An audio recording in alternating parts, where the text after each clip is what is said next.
Everyone may be seated. Good morning. We are ready to proceed. Ladies and gentlemen, this witness has been previously sworn to testify truthfully. Ms. Anderson. Yes,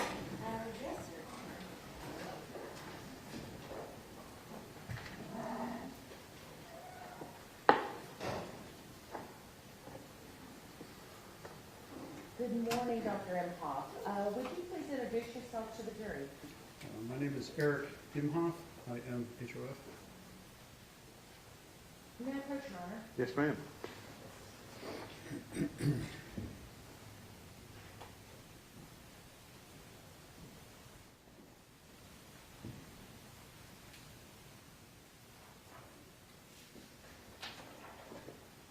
Dr. Imhof, I'm going to show you what has already been admitted into evidence as defense exhibit number 90.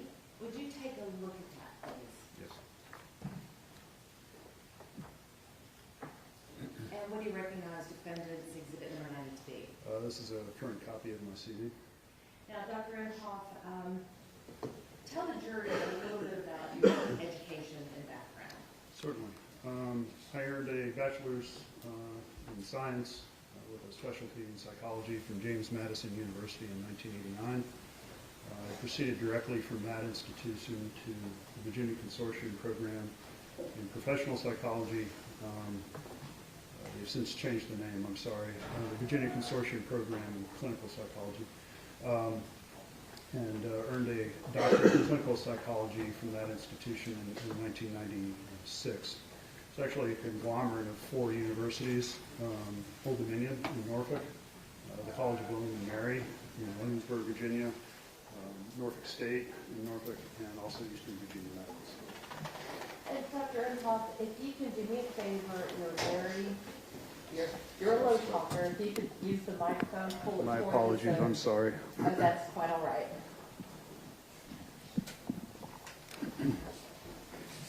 So what is your profession? I am a forensic psychologist. What does a forensic psychologist do? We practice in the area where psychology and mental health issues intersect with the legal system, the criminal justice system. Our role is to help educate the court regarding mental health issues. Does that mean that you're a licensed psychologist? Yes. Okay. Where are you currently licensed? Currently, I'm licensed in my home state of Florida. I also retain my license from Virginia.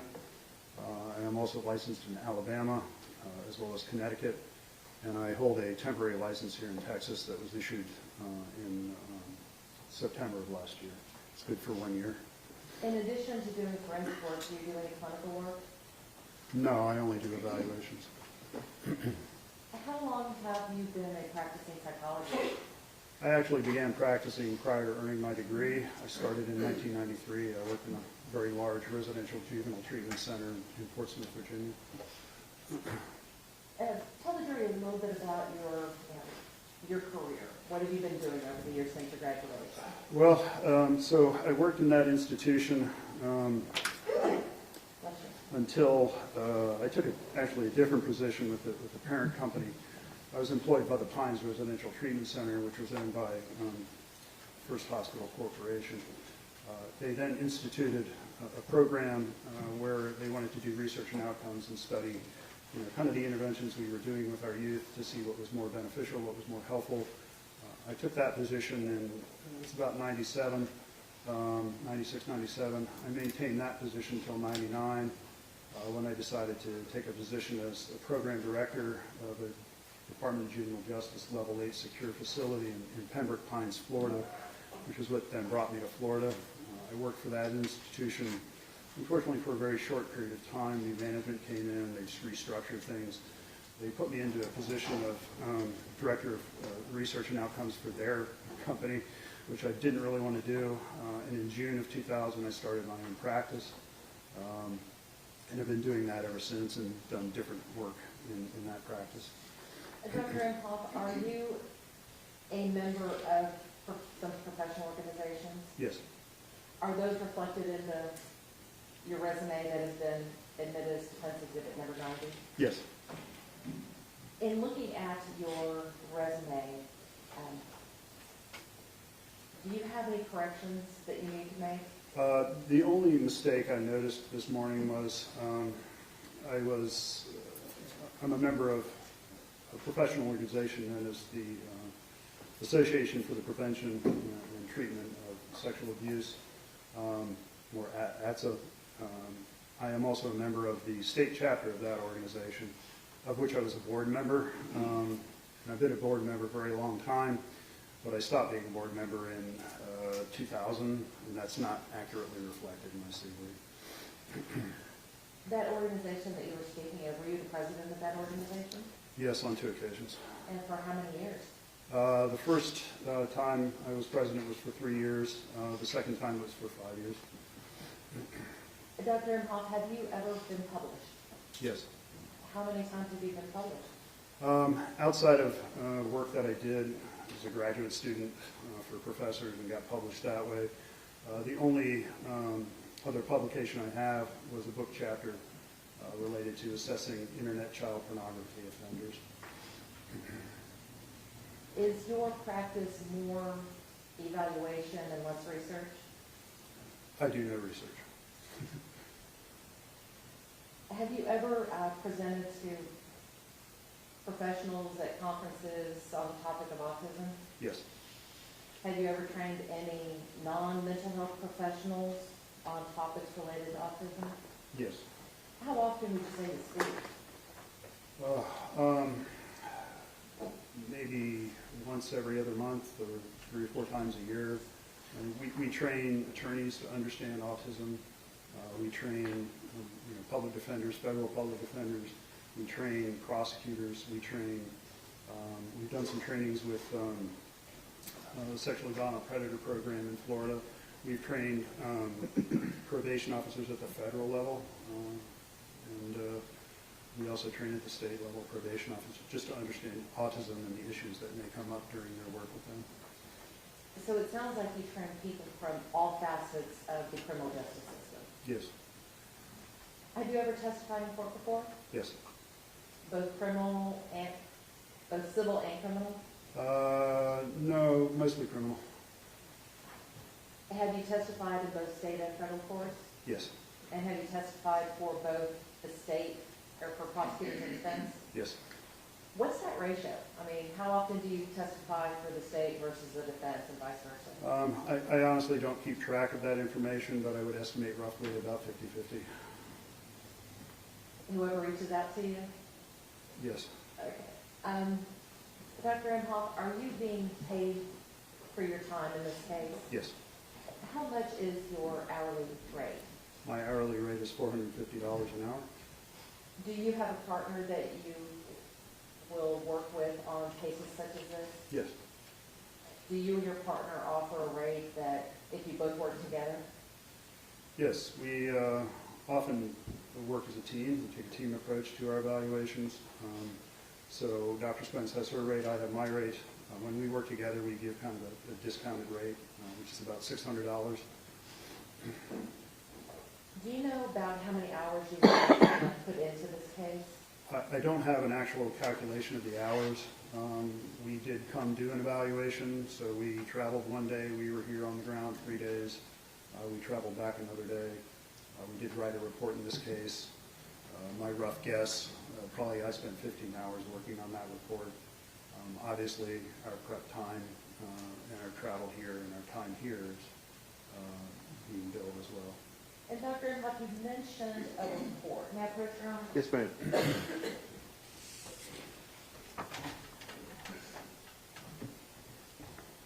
I want to hand you what has already been admitted into evidence as Defendant's Exhibit number 91.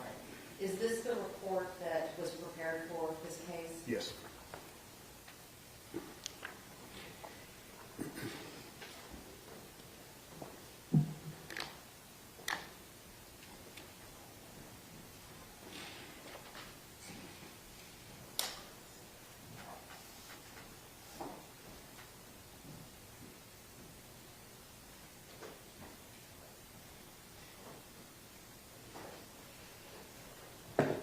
Dr. Imhof,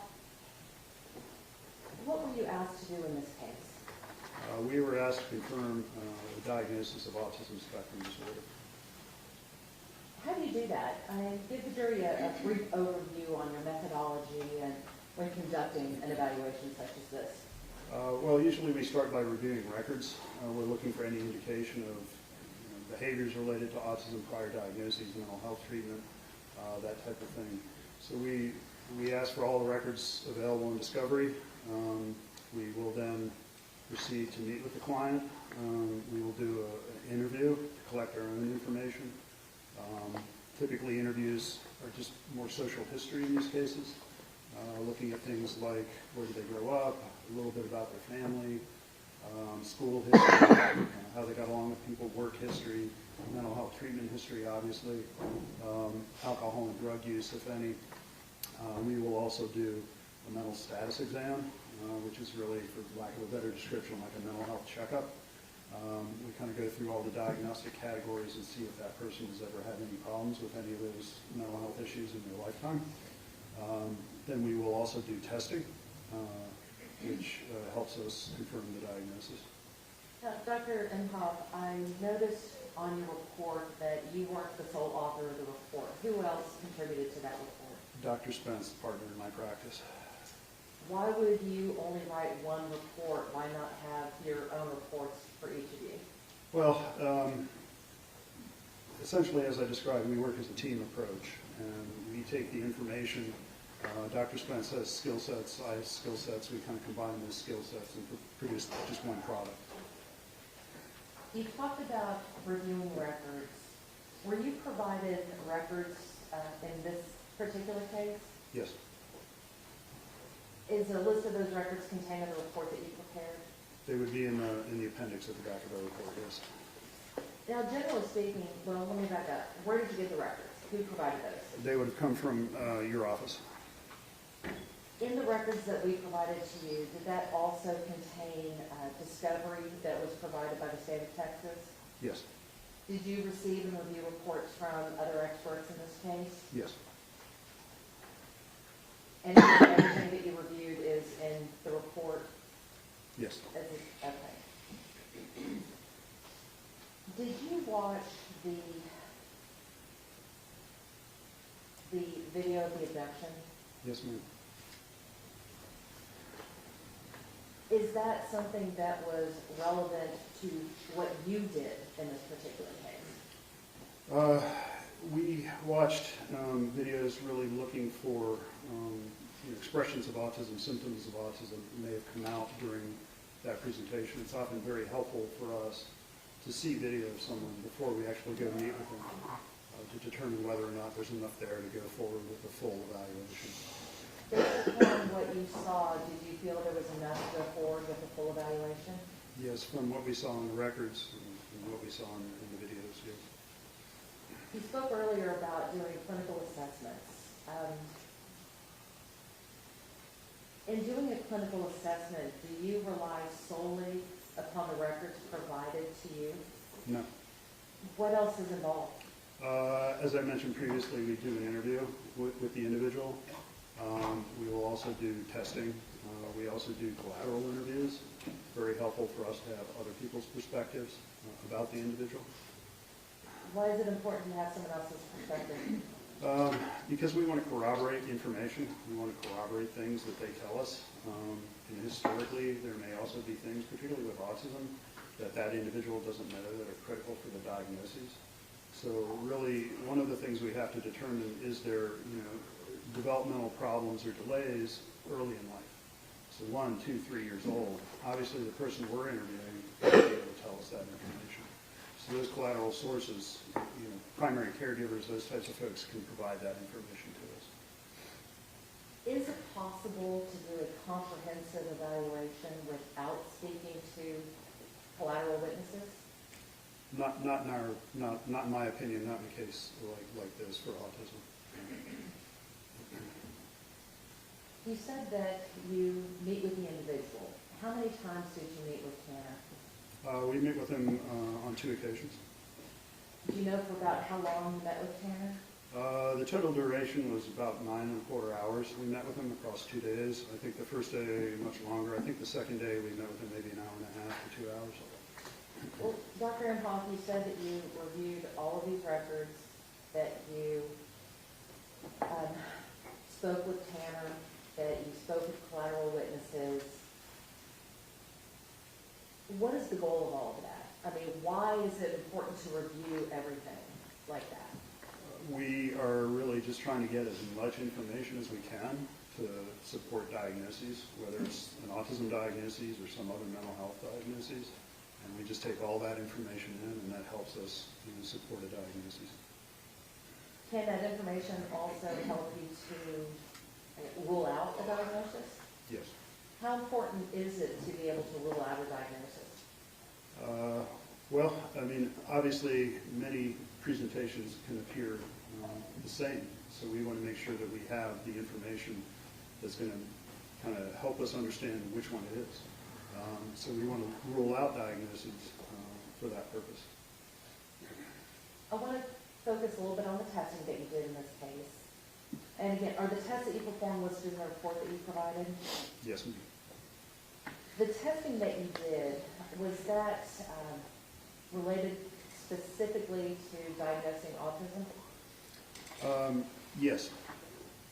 Are there tests that are related to diagnosing autism that are considered to be the gold standard of autism testing? Yes, ma'am. And what are those?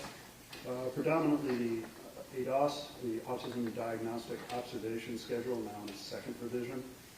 There's another tool. Let me back up. The ADOS is a tool that's actually administered to the individual that we're assessing. There's another tool that we use called the ADIR, the Autism Diagnostic Interview Revised. This is a semi-structured interview that's done with a primary caregiver, because that's one of the tools that kind of helps us go back and look at early developmental criteria and symptoms and expressions of autism. So those two kind of combined together are considered to be the gold standard in our field. And Dr. Imhof, did the results of the ADIR and the ADOS reveal anything significant to you? Yes. And what is that? Tanner would, on both tools, met the clinical cut score for diagnosis of autism. What do you mean clinical cut score? So we're collecting a lot of information, and then we go through and code that information in certain areas. So we're looking at things like social and emotional reciprocity, which is part of autism. We're looking at communication difficulties, which is another component of autism. And then we're looking at repetitive and restricted interests and behaviors, which is another kind of common presentation of autism. So we go through and we're looking for all these things during the interviews. We're looking for all these things during the interviews with the collateral witnesses. And then we go through and we code them. And you have to have so many, so many of the items to reach a clinical cut score, clinical diagnosis, so to speak. In addition to doing the ADIR and the ADOS, are there any other tests that you perform that can confirm the results of those previous tests? One of the things that we prefer to do is use a tool called the SRS-2, or the Social Responsiveness Scale.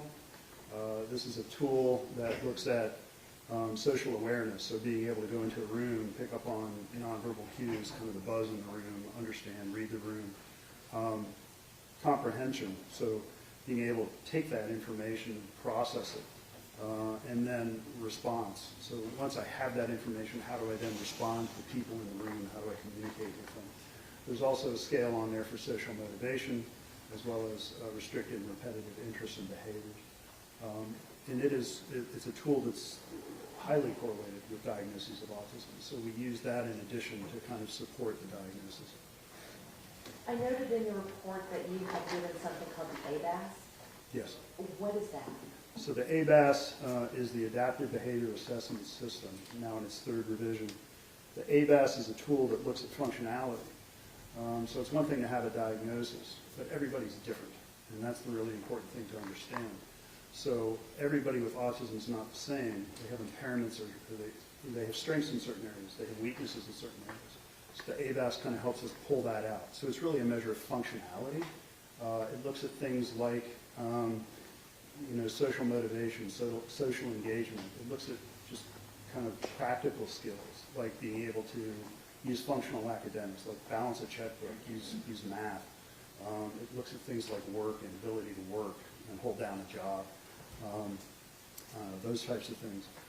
So we use that to kind of help us understand where the deficits may lie. Dr. Imhof, so the ADIR and the ADOS diagnose, or tools to diagnose autism. The SRS confirms the diagnosis, and then the ADAS talks about how that diagnosis affects the subject. Yes, Okay. in a nutshell, that's correct. Based upon the results of the testing and the observations and the records that you reviewed, to a reasonable degree of medical certainty, did Tanner Horner meet the criteria for autism spectrum disorder as outlined by the DSM? Yes. Did you also evaluate Tanner for post-traumatic stress or any other symptoms related to traumatic events? We do. Often, and just from our experience, from our training, we know that individuals on the spectrum often experience a lot of trauma in their lives. Just because, people on the spectrum present different. So often in school, obviously, kids don't like other kids who are different, so they tend to tease, pick on, and bully them, which is a type of trauma. But also in the records, there was, multiple indications of traumatic events and trauma throughout Tanner's life. So we felt that important to capture as well. So we use a tool called the TSI, the Trauma Symptom Inventory 2. It was designed to measure PTSD, but it also provides very helpful information about trauma and the impact of that trauma on the individual. And specifically for our individuals on the spectrum, there's scales in there related to insecure attachments, impaired self-reference, so not having a good idea of sense of self, who one is, and how that often is taken advantage of by others. So we tend to look at that as well. What did that test reveal to you about Tanner Horner? What that test revealed was a lot of significant trauma in his life. He reported symptoms of flashbacks, nightmares, those types of things related to traumatic events in his life. He reported high levels of anxiety on that tool as well. Not just anxiety, but also hypervigilance, which is always kind of being on guard and being very vigilant of your surroundings. But also depression was also another area that he elevated. Anger, frustration, which is common among individuals with autism. And also, in dealing with high levels of anxiety and the difficulties that Tanner dealt with, how he would deal with those. So there's different ways people deal with stress and trauma.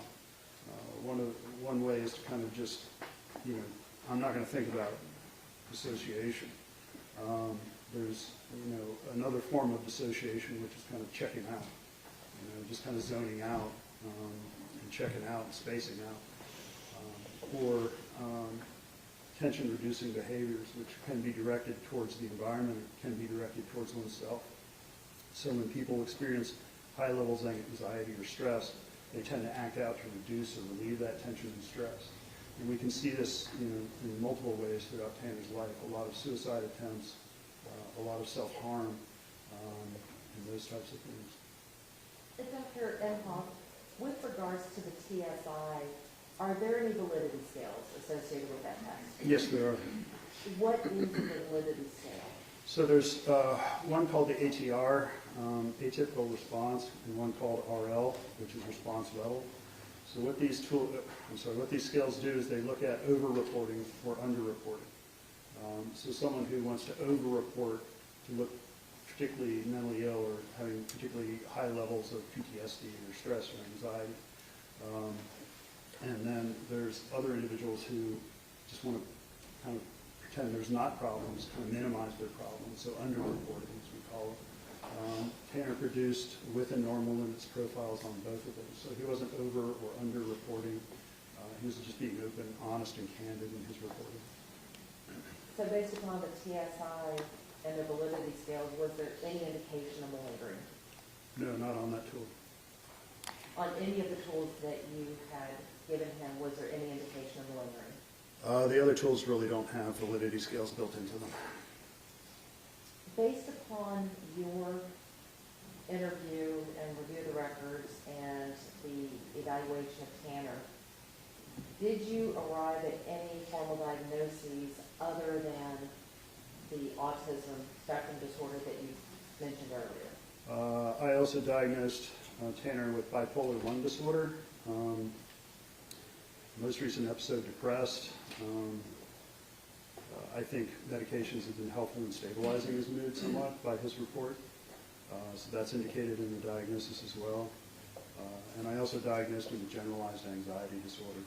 It's really based on everything that we saw in the records, behaviors that we observed in him, and the results of the testing. And lastly, Dr. Imhof, based upon the records, the 9 hours that you spent with Tanner and the review of all of the evidence in the case and the interviews with the collateral witnesses, were you able to determine if Tanner met the criteria for antisocial personality disorder as set forth in the DSM? I did not diagnose him with antisocial personality disorder, no. Why not? He didn't meet the criteria. I'll pass the witness on. Cross-examination. Dr. Imhof, let me ask you a couple of questions. You note on the first page of your report that he was provided with some documents that he signed before he was interviewed by your team. Is that okay if I call it your team? That'd be you and Dr. Spence? Is that okay? Absolutely. Okay.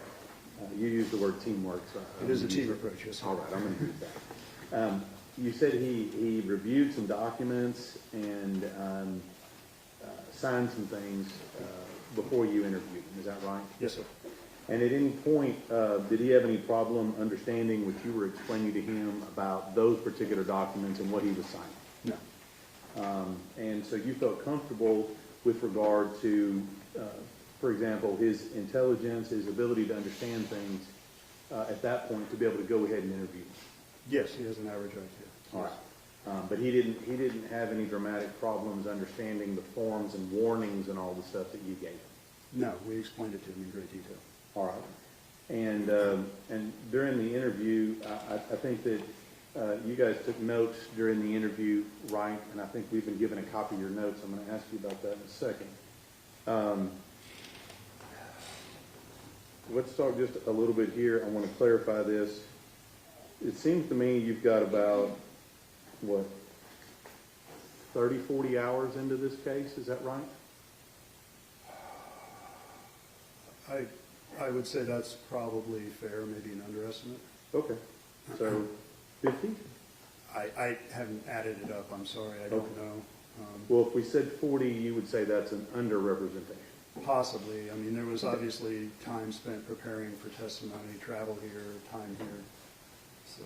Of course. All right. Now, some of the things I wanted to ask you about is that I got what appears, and I'm going to put this to you. I have 3 sets of notes here. Is that your understanding that there were 3 sets of notes that were provided? I only have 1 set of notes. I don't know what Dr. Spence would have provided. Okay. Do you mind if I show you what was provided so you can tell me which ones are yours and which ones are Dr. Sure. Mine are going to be the ones with interview notes written across it. This is you? Where it says interview notes? Yes, that's mine. And so do you have any awareness of what Dr. Spence put in her notes, or do I need to ask her about that? I didn't read her notes, no. Okay. No. We'll stick to yours that has the watermark on it. All right, certainly. So during this process, these tests that you give, and they have a lot of acronyms or abbreviations on them. I'm not going to get into that. But were any of these tests that were done that were things that were self-reported by Mr. Horner? So the ADOS would be self-report. We're asking him questions. We're engaging him in a different number of activities. Okay. But a lot of that is also we're observing him and what he's doing and how he's interacting with us. The SRS would have been self-report by him, and the AVAS would have been self-report by him, as well as the TSI. Okay. So those 4 tests, you're relying, at least in some part, on the accuracy and the truthfulness of what he's telling you. Is that right? Yes. And you would agree with me that his truthfulness is important in answering those questions for you to make a reliable diagnosis. Is that right? Right, I'm sorry. Yes. We were talking over each other a little bit, I'm sorry. It's helpful, but we also had, collateral information. We also had records which corroborated a lot of what he said. So. Of course. But again, like anything else, it's a multi-part approach, right? Yes, we're looking at the issue from several different angles or sources of information, if you will. Right. And so when you're talking about that and you're taking notes, you said that you watched the video in this case. Is that right? How many videos did you watch in this case? There, I believe, were 2 interrogation videos with law enforcement, and the one which has been referred to as the abduction video. Okay. And you felt that that was relevant to your assessment in this case? Yes. Okay. So just give me the highlights here. You watched all these videos. What do you think is displaying Mr. Horner's autism in these videos? So one of the reasons we watched the interrogation videos is it had to do with this reference to zero and the possibility of multiple personality disorders. And I was interested in seeing his presentation at those times.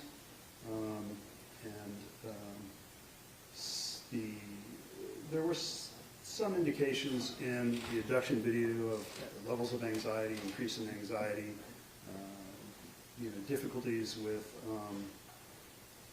change. Individuals on the spectrum have a lot of difficulty with changes in routines and those kinds of things. There was what appeared to be, to me, stimming behavior, which stimming behavior, when people on the spectrum get anxious, they engage in some kind of repetitive motor activity.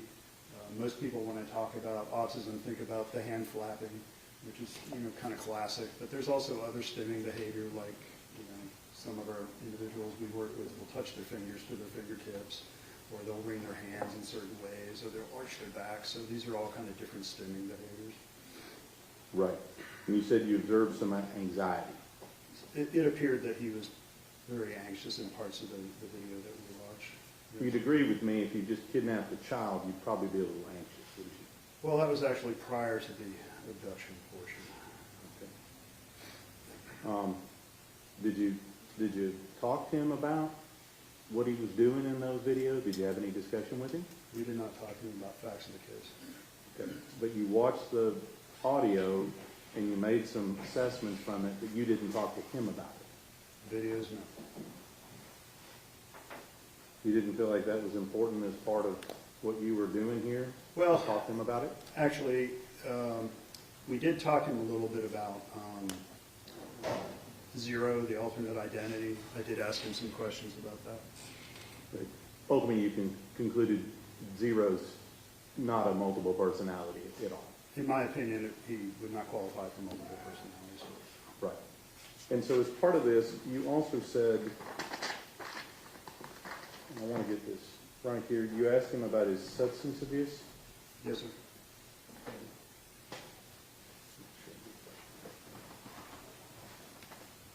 Excuse me. And I think you have kind of a litany of questions that you ask him about his substance abuse. I think it's like hallucinogens, marijuana, cocaine, crack, things like that, right? Yeah, different categories of substances, yes.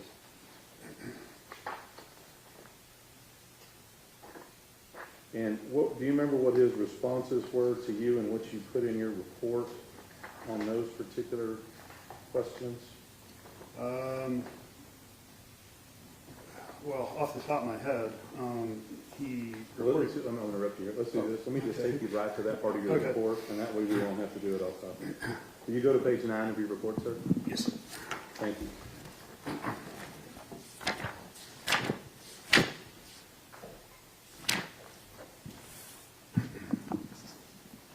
And I'm just gonna pick it out here a little bit, just kind of yes, no, a little bit here. I just want to make sure Sure. I'm correct here. Sure. It says that he used powdered cocaine at the age of 30, and his consumption was once per month and 2 times per month. Is that accurate? Yeah, he said it varied between once per month or twice per month. He didn't tell you he was using any cocaine on the day of the offense? We didn't ask him about the day of the offense.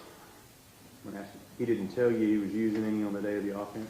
He didn't offer that information. And then the second part of that, it's got, I'm going to characterize that as psychedelics, LSD, acid, things like that. Is that the second part of that? Psychedelic mushrooms, LSD, yes. Okay, Ecstasy and can he be says that classified there. sporadically. Yes. And then it says denied the use of crack and so on and so forth. Is that right? Yes, sir.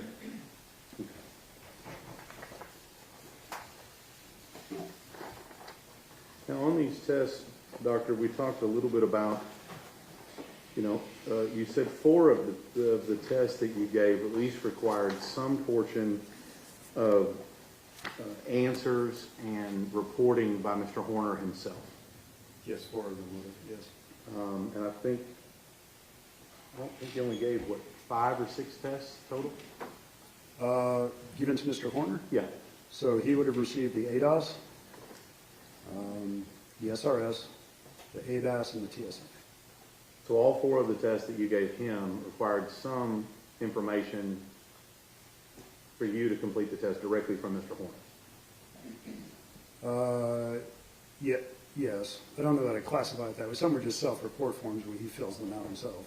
Okay, so It wasn't interactive. let me just make this a general thing. You have to get some things from him.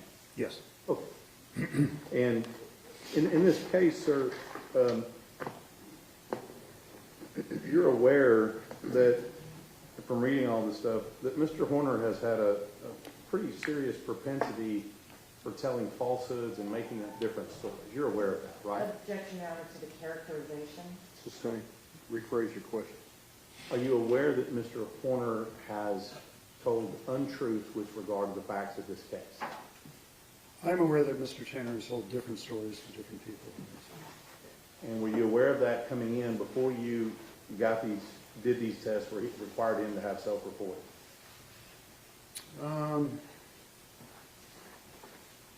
Think about that for a moment.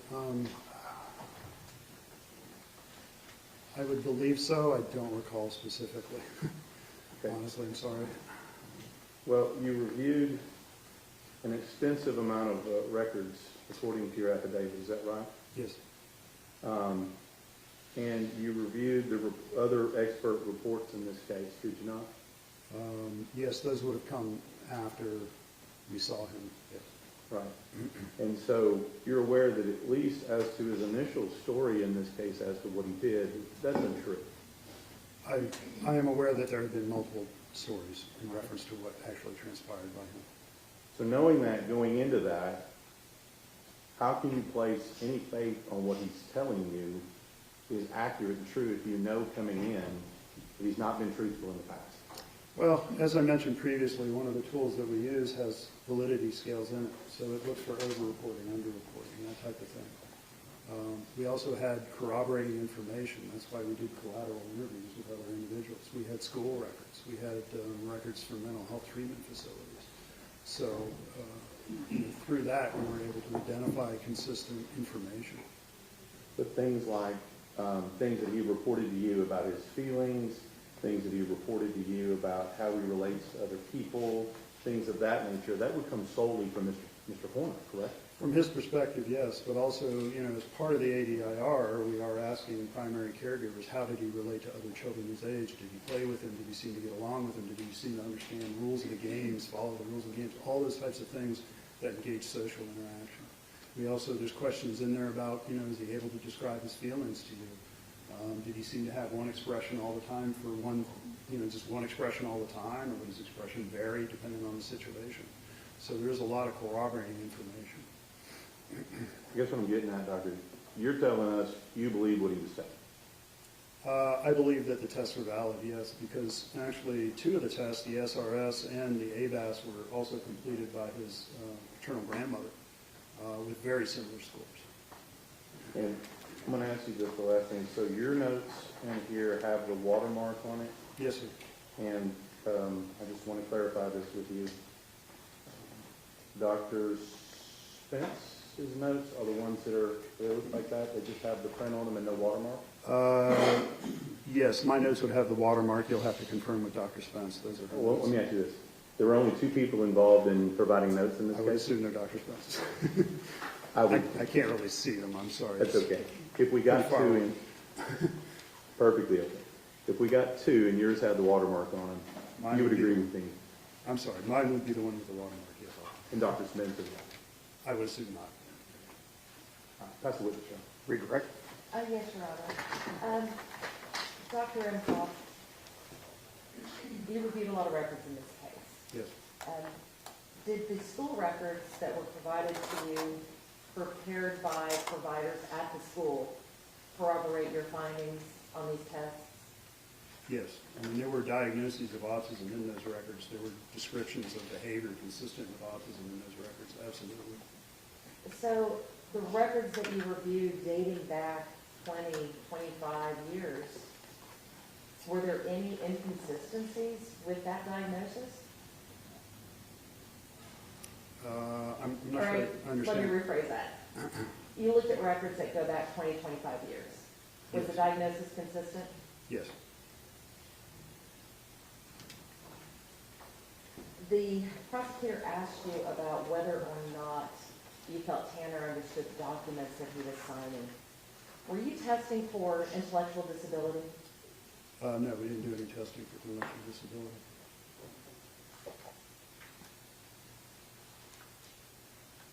May I have a moment, Your Honor? Yes, ma'am.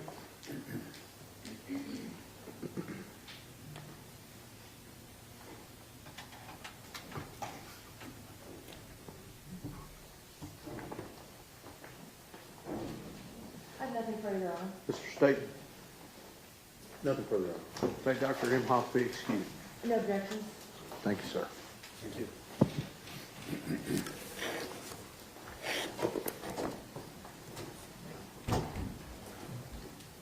You can see, you can stay. If you'd like to sit in, you're welcome to stay. Okay, thank you. Uh-huh. May I approach, Your Honor? Uh-huh.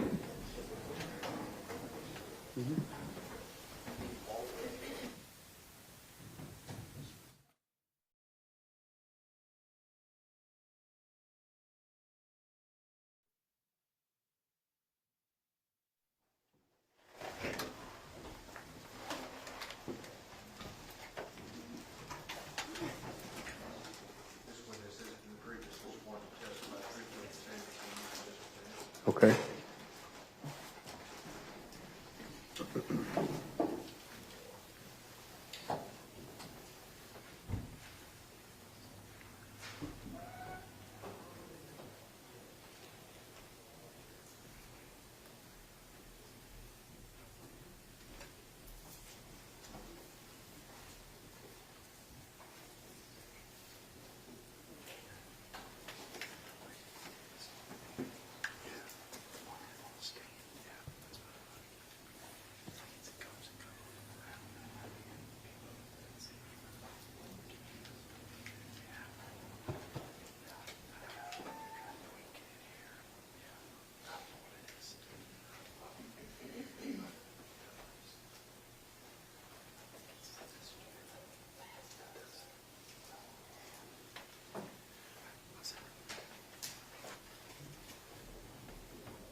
Good morning, how are you doing?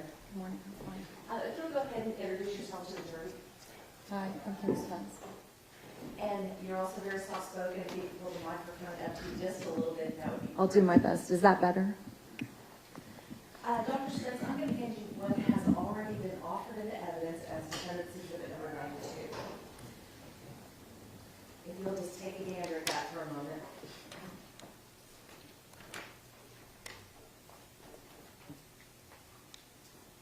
And what do you recognize defendant's exhibit number 92 to be? That's my curriculum vitae. And what is a curriculum vitae? A curriculum vitae includes the job that you do, the jobs you've previously done. It includes your schooling. It includes any committees that you're on. It includes your experience. And in my case, I do a lot of training, so it lists all the trainings that I provide on a regular basis. And Dr. Spence, what do you do for a living? So currently, I'm the clinical director of Autism Support Services for Specialized Treatment and Assessment Resources, which is a private forensic practice. I've been in that capacity for about 8 years. Prior to that, I worked for the Center for Autism and Related Disabilities at the University of Central Florida. And I do still work for them part-time, but in the 20 years that I worked for this center full-time, I worked with people with autism from birth to death. I worked directly with families. I provided training. I trained law enforcement on how to recognize autism. And prior to that, I was a teacher. Tell the jury about your educational background. My undergraduate degree is in secondary English language arts, so I was an English teacher. I then went back to school and I earned a master's degree in special education in Florida. It's called Varying Exceptionalities. And then I went back to pursue my PhD, which is in personnel prep with a specialized focus on autism and preparing educators, psychologists, or professionals on how to transition students out of school at any level into the community. You had mentioned specialized treatment assessment resources. What do you do for, is that also known as STAR? STAR. What do you do for STAR? So I, with my partner who testified earlier, we conduct assessments. We do those sometimes together. I also do work on my own, which would be consulting for a variety of people, which could be public defenders, could be prosecutors, could be the court. I do a lot of education for the court. And I do a lot of training across the United States addressing autism, what it is. I do a lot of work with federal probation and parole, how to support individuals who come into contact with law enforcement, and to support those who may be rendering them supports and or monitoring them in the community. Dr. Spence, you also mentioned the Center for Autism and Related Disabilities. What is that? In the state of Florida, the Centers for Autism and Related Disabilities are technical assistance centers. They are state funded. There are 9 centers across the state, and they work primarily in concert with communities in wide areas, depending on where you are. And they provide training. They work directly with families. Again, people who, from birth to death, who have autism. They do a lot of training. Primarily, that's what I do in my part-time capacity. I train law enforcement. And they also do public-based work, so this would be community-based events, so to bring people together in communities who have autism, or if there's awareness that may be needed or necessary to support an individual. Now, Dr. Spence, do you hold any faculty positions anywhere? I'm currently, I've been an adjunct instructor at the University of Central Florida for about 20 years. I've taught in both the College of Education and in the Communication and Sciences, which is essentially the college that supports speech and language pathologists and occupational therapists. Have you been published? Yes, I have. And typically when you write articles and book chapters and whatnot, what is your area of focus? Most of my publications have to do with transitioning individuals, so helping individuals transition from high school into adult life who have autism, so supporting the family, the individual, and seeking community-based resources, and the best way to do that. Have you ever been on the editorial review board of any publication? Yes, I spent 17 years as on the review board for the Journal of Vocational Rehabilitation, which is a peer-reviewed journal in the field of special education and working with individuals who have disabilities who are seeking employment.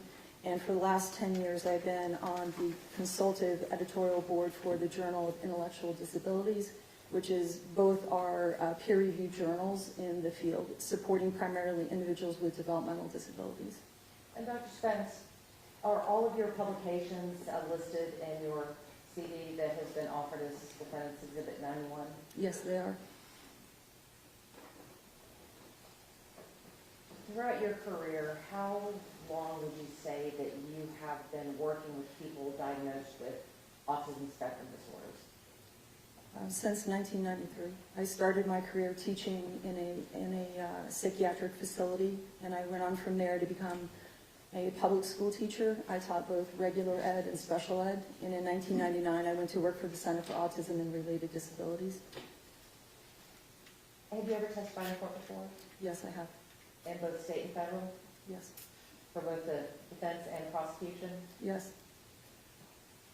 About how many times do you testify for each side? What's the ratio there? I don't keep track. I'd say probably 60% defense and 40% prosecution. And Dr. Spence, are you being paid for your work in this case? Yes. What were you asked to do for the defense in this case?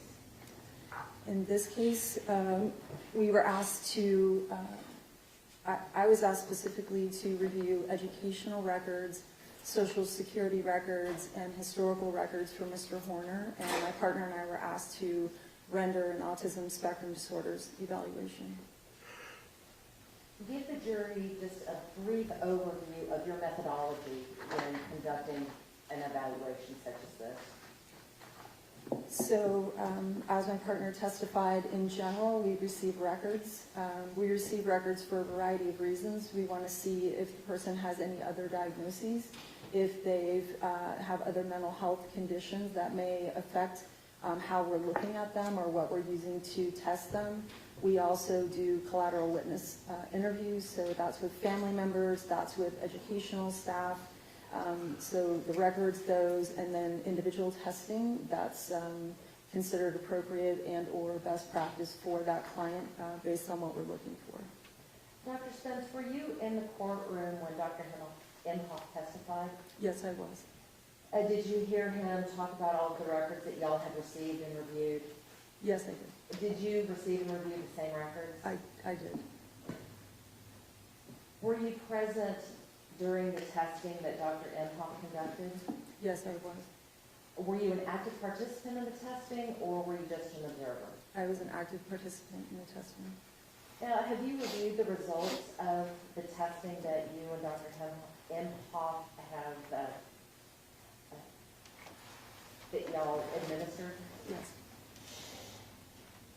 Do you believe that, to a reasonable degree of medical certainty, that Tanner Horner meets the criteria for autism spectrum disorder? Yes. I want to talk to you a little bit about autism, okay? Are there different levels of autism? Yes. And what are those levels? So currently, according to the Diagnostic and Statistical Manual of Mental Health Disorders, so the DSM-5, which I'm sure you've heard quite a bit about during these proceedings, there's, under autism spectrum disorders, there's discernment for level 1, level 2, and level 3. And so essentially what this is differentiating are the types of supports that the individual needs. So as the diagnostician, you're looking at criteria. Do they meet the criteria of being autistic or having autism? Dr. Imhof talked about rising to the clinical level on the test based on observation, based on historical data. The level 1, level 2, and level 3 is a reference to how many supports that individual needs to communicate with others, to socialize with others. Some clients have very significant, what are referred to as restricted and repetitive patterns of behaviors, meaning they get overly focused on something. So how much support do they need to maybe move away from that or to not be perseverative about it? And so when you're doing the evaluation, we make a discrimination.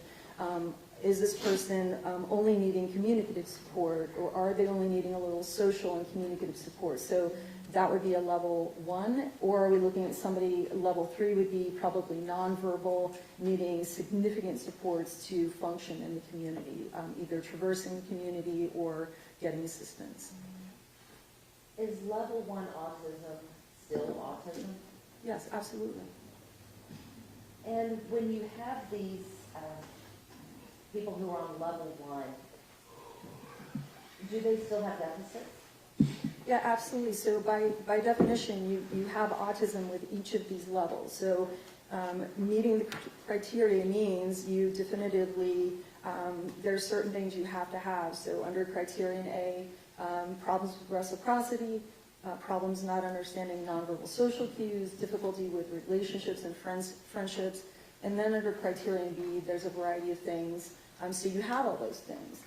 But the way that it looks in somebody who has level 1 and the way that it looks in somebody that has level 3, it looks different. And so I think about this like looking at Swiss cheese, let's say, okay? I have 2 blocks of Swiss cheese, but the holes are different, okay? They're the same, but the holes are different. So the way they're going to experience things, the levels of help that they need is going to be different. Dr. Spence, one of our other witnesses had said that there's a saying in autism circles that if you've met an autistic person, you've met an autistic person.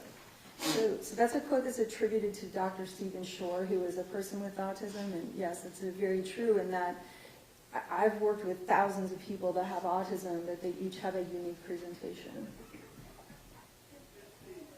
So do all people with autism, do they all share common characteristics? Yes, by virtue of having the diagnosis, again, we would expect to see difficulty with reciprocity, problems with not understanding, not picking up on nonverbal social cues, difficulty on the whole in relationships, and then we see rigidity, need for sameness, structure, wanting to be scheduled, and then, as I mentioned, sometimes overfixation or repetitive behavior that's surrounding an object or an item. During your evaluation of Tanner, did you observe any of those symptoms that you just related, the rigidity, the need for structure, things of that nature? Yes. What did you observe? I remember during the first day, Mr. Horner, based on the records, likes structure, likes to know what's going to happen, and likes a routine.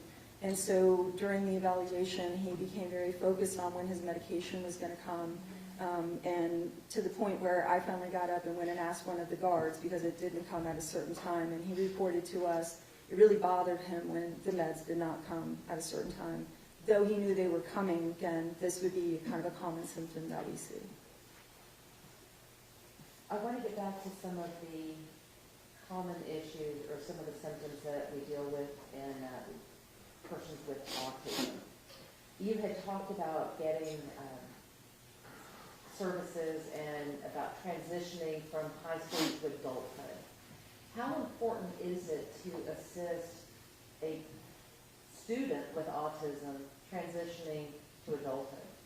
It's critically important. Why is that?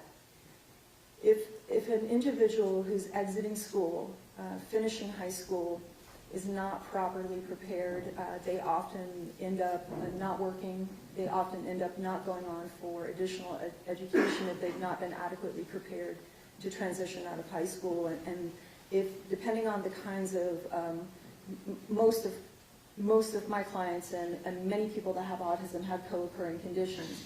The 2 most common are depression and anxiety. So those also need to be supported. So depending on the way the client's presenting, we need to think about how able they are to live on their own, how able they are to secure medications, how able they are to secure employment.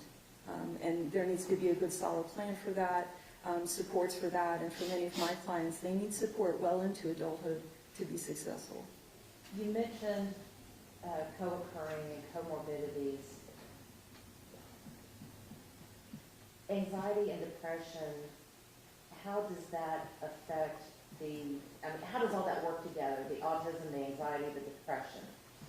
Can you be more specific in your question? I'll try to ask a better one.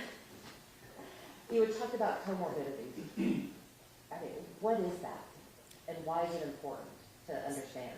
So comorbidity means, so if you have a person and they have a diagnosis of autism, comorbidity means the depression is another standalone diagnosis, meaning that their symptoms rise to a clinical level of recognition. Same with anxiety. So independent of the autism, they also have these conditions.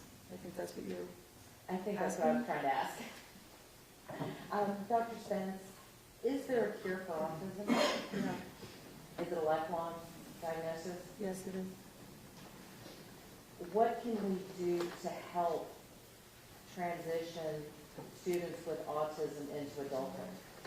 Well, there's a lot we can do. I mean, we look individually at the needs of the individuals, but for individuals who have complex behavioral histories, we look at applied behavioral analysis. For individuals who are having difficulty with depression, we want to make sure they're being adequately treated, if that be medication, if that be therapeutic intervention.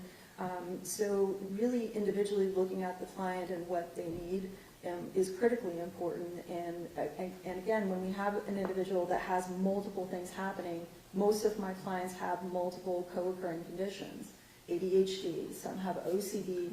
All of those need to be thought about in terms of what kinds of supports you need and how also to kind of maintain those. So once you move away from parental or caregiver managing that, that you're able to actually manage that. And that's very important. Dr. Spence, based upon the records that you reviewed, were you able to determine whether or not Tanner received services during school? Yes, he did. And were these the type of things let me back up. Were the services that he received in school the type of services that, might help him cope while in school? Yes. Are those the type of services that might help him, I guess, for lack of better words, navigate life as an adult? I think some of the things that were being worked on, particularly with the in-home trainer, would be things that, had they continued to be provided, would have been helpful during the transition period into adulthood. Was there any indication that services were provided in any form or fashion after he graduated from high school? Not that I saw. So what happens if the training that he learned in high school isn't reinforced by the additional services after school? For most people, it's quite unlikely that it will carry over, or what we call generalize. So people with autism have a difficult time generalizing. So if I teach you a certain skill in a certain environment, they often have difficulty taking that skill and then applying it to a new environment. So if there had not been some either method, instruction, or targeted intervention that was going to continue to teach those skills that would be needed, it'd be very unlikely for somebody to maintain those on their own. Dr. Spence, I want to shift your attention to the Social Security records that have been offered into evidence in this case. In order to receive a disability benefit, must you have a diagnosis? For Social Security, yes, a qualifying diagnosis.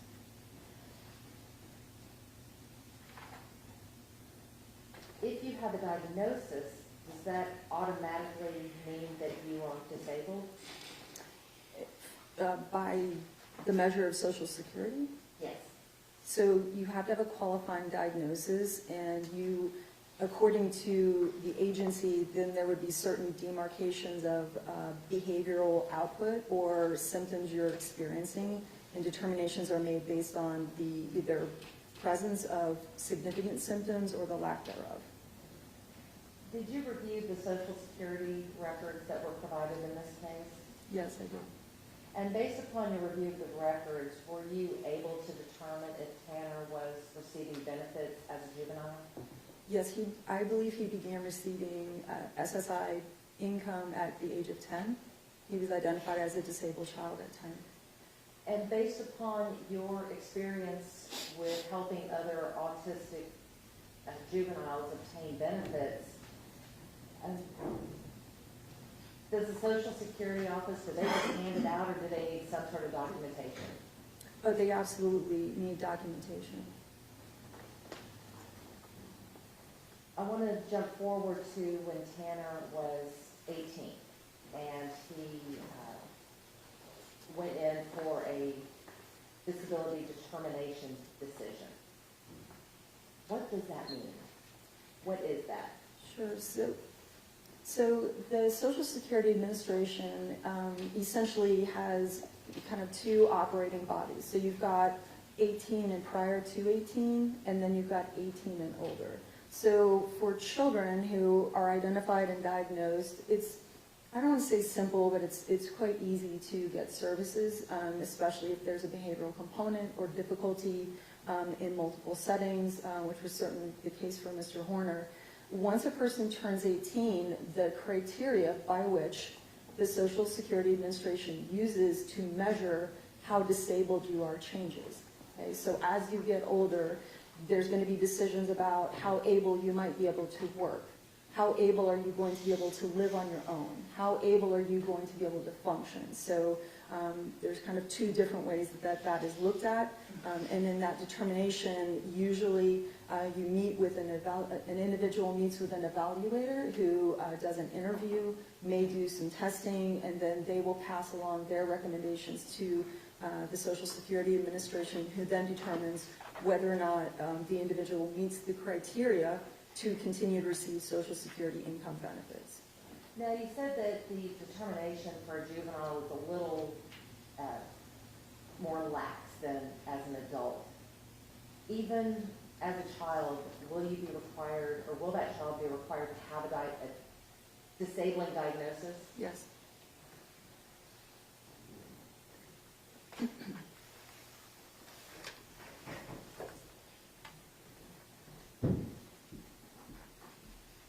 Now, based upon your review of the records that were offered by the state, were Tanner's benefits terminated when he turned 18?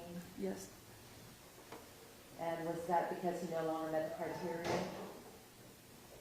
He no longer met the criteria according to the Social Security Administration's criteria. So does that mean that Tanner no longer had autism? No.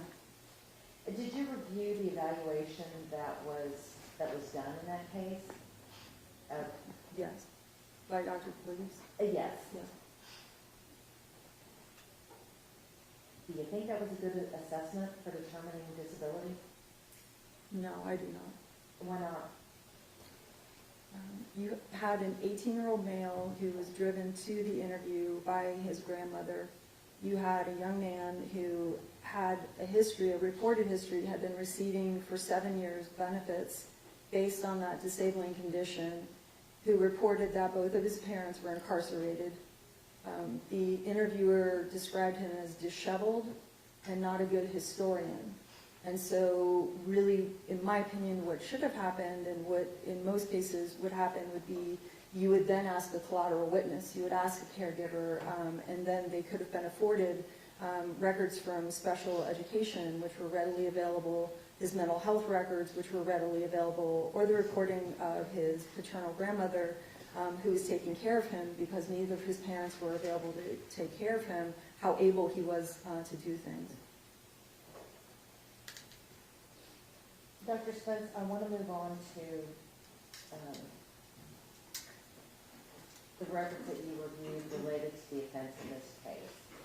Did you review the video of this incident? Yes. And did you talk to Tanner about the facts of the case? No. Why not? We were asked to do an autism evaluation. And do the facts of the case affect your opinion on whether he does or does not have autism? No. So was it relevant to what you were asked to do? Reviewing all the materials? Reviewing specifically the facts of the incident. They're not necessary, but obviously if we're making sure that we're only looking at autism and there's nothing else for that reason. Now, Tanner has multiple pervasive conditions.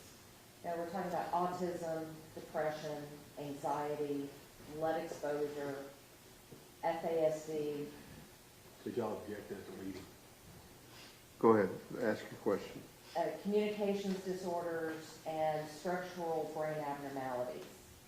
So even though you didn't review the evidence related to the offense, and even though you didn't talk to Tanner about the facts of the case, can you opine on whether any of these conditions caused him to commit the offense on November the 30th of 2022? No, Is that what you're here to do? no, You're not here to say that autism caused him to do this? absolutely not. You're not here to say that fetal alcohol syndrome disorder caused him to do this? No, But my question is, is it possible that these conditions influenced his behavior on, on that day or the days leading up to that event? certainly. And can these conditions influence his behavior after the event, after his arrest? Yes, And can these conditions influence his behavior going forward once he goes to prison? yes. And lastly, Dr. Spence, I want to talk to you about Tanner. Now, based upon your 30-plus years in working with people with autism, do most of them know that they're just a little different? In my experience, yes, they do. And based upon your interactions with Tanner, did he know that he was a little different? Yes, he reported that to us. Now, even though Tanner has had these conditions that we just talked about, has he been able to behave himself in jail? That's been reported to us, yes. You talked earlier about that people on the autism spectrum like structure and routine. Did you find that to be the case with Tanner? Oh, definitely. Why do you say that? He reported the things that he does during the day, which is actually one of the questions that's asked during the ADOS, that he likes knowing what comes next, he likes knowing what the routine is, he likes knowing what to expect, he likes maintaining the schedule as much as he can. Change happens. Did you hear with that? Of course. And change happens that is not within the control of, not within our own personal control. Can we control what other people do? No. Can we control what other organizations do? No. So it's been suggested that any change in routine will always result in a meltdown, which could devolve into violence. Has this been your experience in dealing with autistic clients for over the past 30 years? No. And based upon your evaluation and your interviews and your observations, how well has Tanner adjusted to life in jail? By all accounts, he seems to be doing well. Do you have a moment, Your Honor? Yes, ma'am.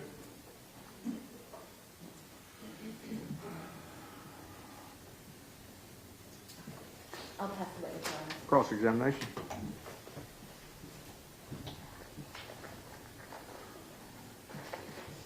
Sam, you just answered a question about autistic people in general resulting in violence.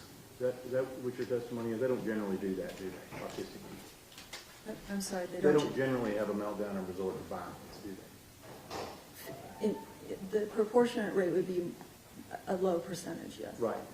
And you were asked that question, I think is more of a question of, do they have a propensity for violence? You would agree that autistic people do not have a propensity for violence? Some. Right. But you know in this case that this particular case, this particular person you're saying is autistic did indeed resort to high order violence, correct? Yes. And sexual assault. Yes. And you listened to the audio. I saw audio, I believe there's 4 or 5 tapes, so I saw just after she was abducted and the camera was covered, but I have read the entire transcript of the full audio.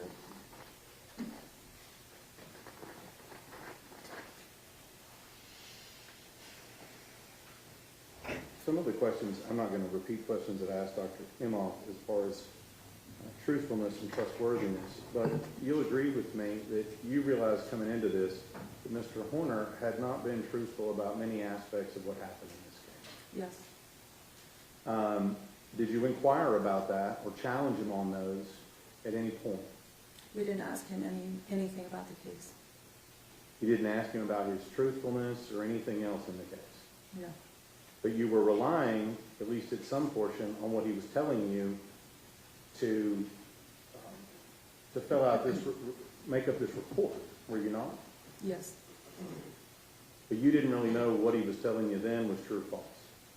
Well, we had additional information from collateral witnesses, from family members, and existing data to rely upon, which corroborated his answers to us. So let me just ask you this. Do you have your notes in front of you?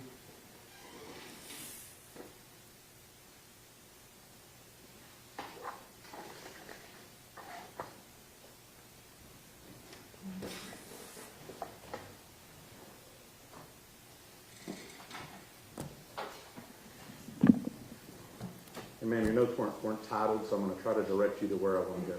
Okay? Yeah, you may have to show them. You may have to show them to me. I don't know if I brought my notes. Okay. I had I've them. got There would have been 2 files, so mine were day 1, day 2. I've got a little highlight on mine. So is that going to be okay? That's fine. Judge, if I may? Absolutely.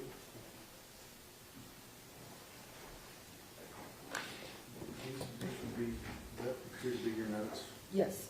Absent my highlighting and choose, right? Yeah, absent your addition. Okay, thank you. So in the report here, in your notes, this would be what Mr. Horner is telling you, correct? I'm capturing as much information as I can, yes. So in your report, we just heard from Dr. Imhof, and I'm just trying to clarify accuracy here. Mr. Horner reported cocaine 1 to 2 times per Your Honor, month. if counsel could direct me to where he is referring. Yeah, it's on page, there's not page numbers here, I'll show you the page. Do you have a timestamp? There are timestamps on there.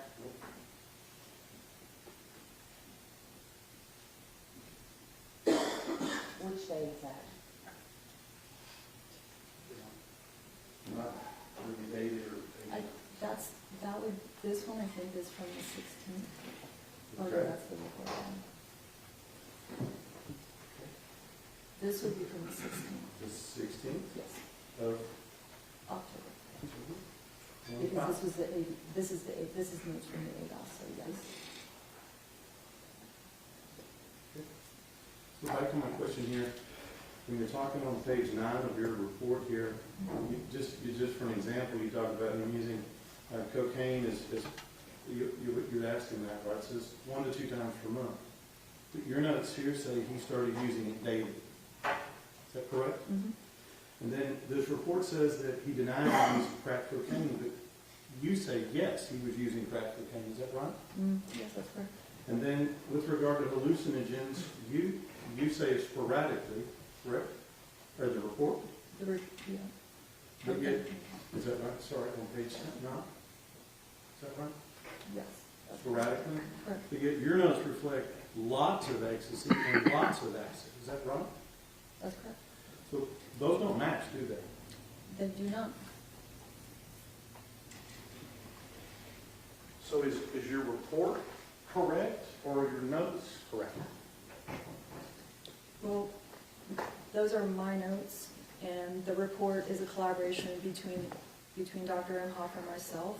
So often he will write sections of the report, and I will write sections of the report. So that appears maybe to be more reflective of the data that he collected during the interview. You said y'all were sitting there together when all this was going on. Yes. So it would seem like y'all would collect the same data, wouldn't it? Try very hard, yes. Right. So but this is all information that Mr. Horner is reporting to you, Yes, that you believe is accurate, is what you're telling us. to the best of my ability, yes. Okay.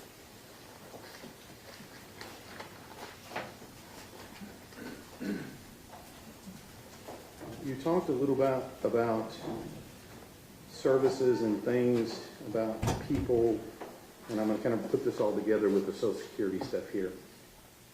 You said the services provided allow them to transition from high school into adult life, and I think you said to be able to do things. Is that the word you used?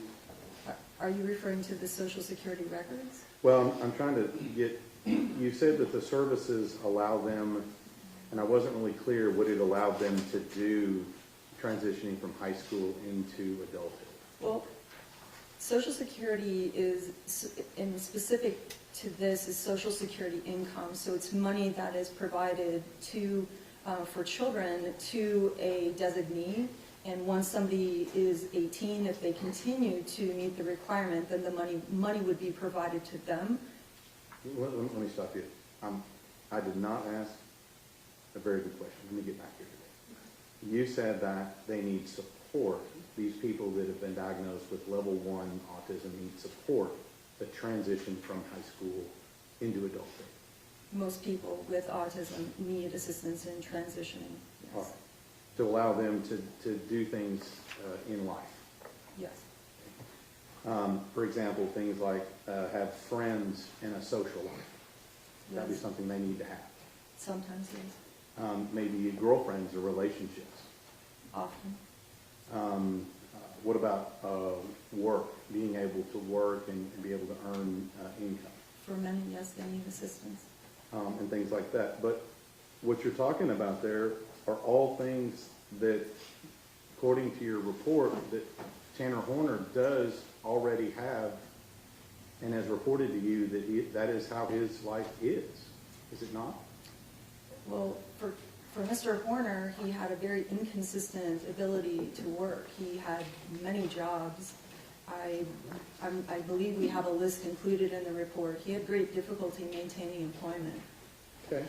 Well, let me ask you about this. Your report reflects that he had multiple friends that he commented about you in his report. Yes, And he commented to you about an extensive social life, did he not? I wouldn't use the word extensive. Well, I mean, how many, let me just ask you, how many sexual partners did he say that he had? I'd have to go back and look at the, If I represented to you that he said it was 30, would that sound about right? So it would sound like he has a pretty active social life. depends on how you define social life. Okay, I agree with that. But he had girlfriends at the time, according to him? He did have girlfriends, yes. And then also in addition to that, he admitted to you that he had, I guess, from your notes, I would say pretty extensive drug use and partying. Is that right? I believe that is true, yes. And on top of that, you know as well in here that you said he got additional services and had them available to treat whatever mental health conditions were existing at that time, correct? At which time? Throughout his life. You reviewed the MHMR records and other things, did you not? So he had sporadic services throughout his life. Right. Now, I want to talk about work. You said he had a lot of different jobs. Yes. And I'm going to guess you're attributing many different jobs to his autism. Is that what you're saying? I think he had problems with employment that related to a variety of things.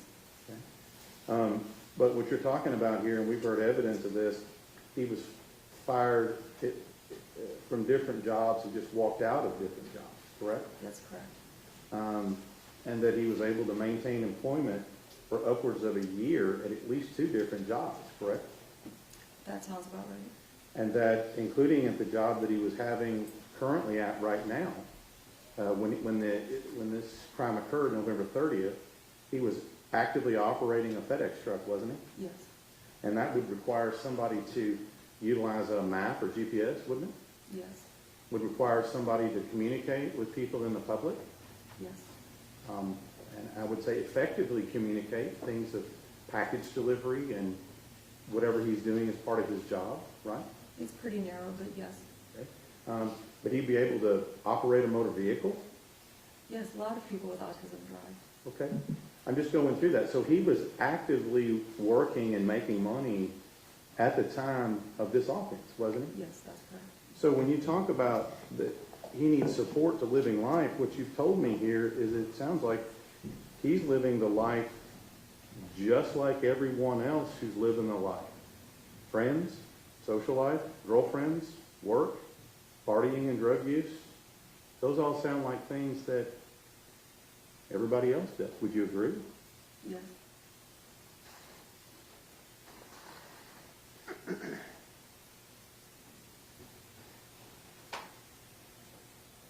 Excuse me. Pardon me, Judge.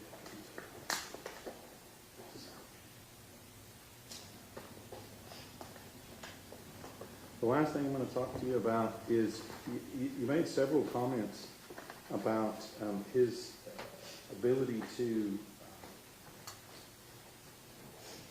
be in jail and not have any issues in jail. Right? That's what you said? Yes, I answered questions for him. But it's true that he's been in segregated custody the entire time, isn't that right? That's my understanding. So he didn't have access to other people to do things to. He has been in segregation, yes, you were correct.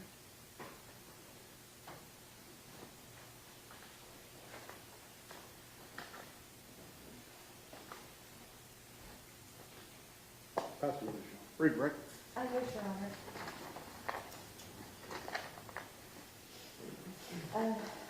Dr. Spence, the state has spent a few minutes talking to you about the strengths that Tanner may possess.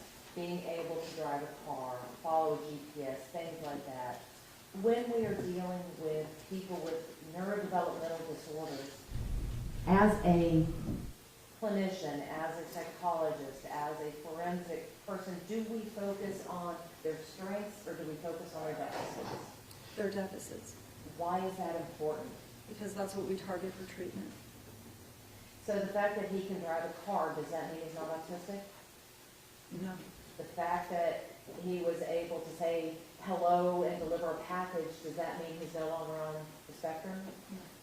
The fact that he was able to have a girlfriend, does that mean that he is not level 1? No. When you look at the deficits, what are the deficits that presented for Tanner? For Mr. Murr specifically, he had a lot of difficulty with reciprocity. So reciprocity is something that if you are neurotypical, you're able to do without thinking. So when I arrived today and I began interacting with guards outside. I said, hey, how you doing? They responded back. We had a brief conversation, and then I knew the conversation was done. They knew it was done. And so people that have autism often will continue to talk to people. They'll talk over the top of people. They're unable to read the nonverbal social cues that the conversation is over or that it might be inappropriate to have it at all. So he has a lot of problems in engaging in appropriate reciprocity. He has substantial difficulty with nonverbal social cues, so things that we would look to in a facial expression, in tone of voice, in an inference where we're trying to explain something, he really struggles with those. And while, as was pointed out, he did have friends, the healthiness of those friendships, the reasons for some of those friendships, I would certainly question. That I would say those are the things that impacted him the most in interviewing, in records, and in the historical data. And Dr. Spence, the state pointed out in your notes that, did you have a copy of your notes? I don't believe I have a copy of them. May I approach, Your Honor? Yes, ma'am.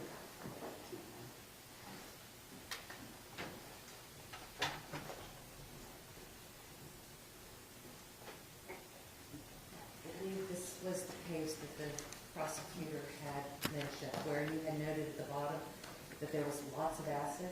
Mm-hmm. Is acid a hallucinogen? Yes. I want to look at the rest of your notes. with regards to hallucinogens, well, let me back up. With regards to the acid, was there any documentation in your notes related to the time frame during which he was taking acid? No. Is there documentation in your notes with regards to the time frame during which he was taking hallucinogens? Yes, in my notes it says hallucinogens, started using them in 2011 or 2012, sometimes once per week, and sometimes he go long periods without using substances, then once per week. So is that really an inconsistency? Inconsistency. No.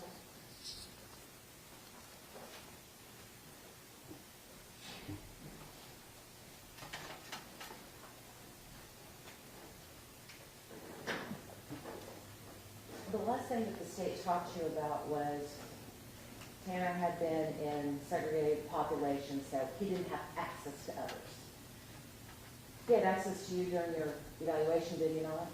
Yes. Did he have access to Dr. Imhof? Yes. Did he have access to the other experts who evaluated him? Yes. Did he have access to the guards on transport? Yes. Did he have access to the people who brought him his lunch? Yes. Did he have access to the people who brought him his medications? Yes. Did he have access to other people in the hall when you were with him waiting for transport? I don't recollect. But he had access to other people other than inmates. Yes. Did he attack any of those people? Not to my knowledge. I'll pass the witness. Mr. Stanton? No further on. May Dr. Spence be excused? No objection. Thank you, ma'am, and thank you very much.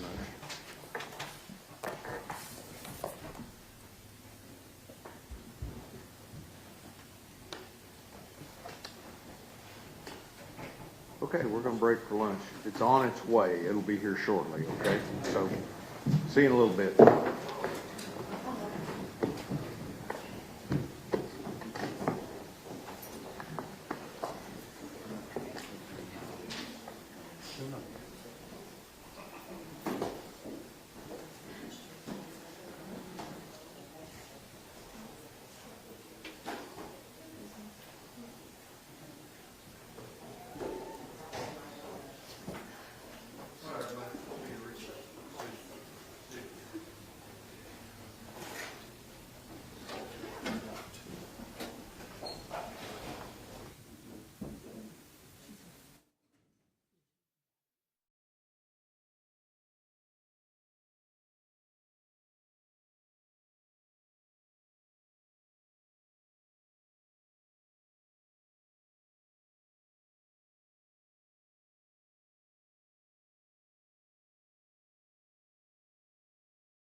with the defense exhibits. And we have defense exhibits number 96 through 109, which are photos that we would be offering into evidence. Any objections? Good to go. So defense 96 through 109 will be admitted. We also have defense exhibits number 110 through 114. Any objection to those? We're good, Your Honor. 110 through 114 are admitted. Actually, no, I think you had the objection to 114. Oh, I had one objection to 114, so 110 through 113. Okay, 110 through 113, no objection, and we would offer 114 for record purposes. any objection for purposes of the record? No, Your Honor. All right, 114 is admitted for purposes of the record. All right, We ready? we ready. Let's go.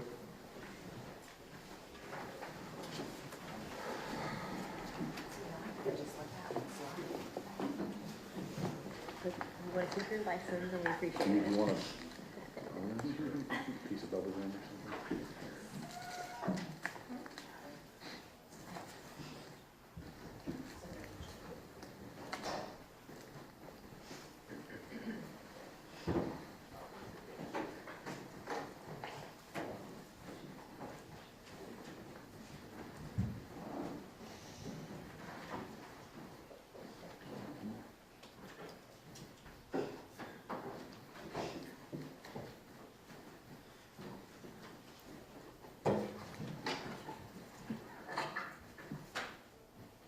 Everyone may be seated. We are ready to proceed, ladies and gentlemen. This witness has been previously sworn to testify truthfully. Can all of the members of the jury see the witness? Okay, all right, very good. Ms. Anderson. Thank you, Your Honor.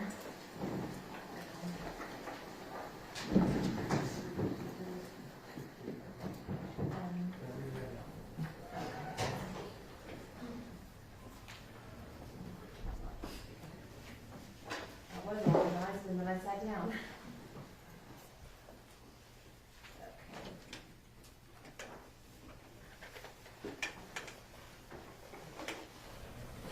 Good afternoon.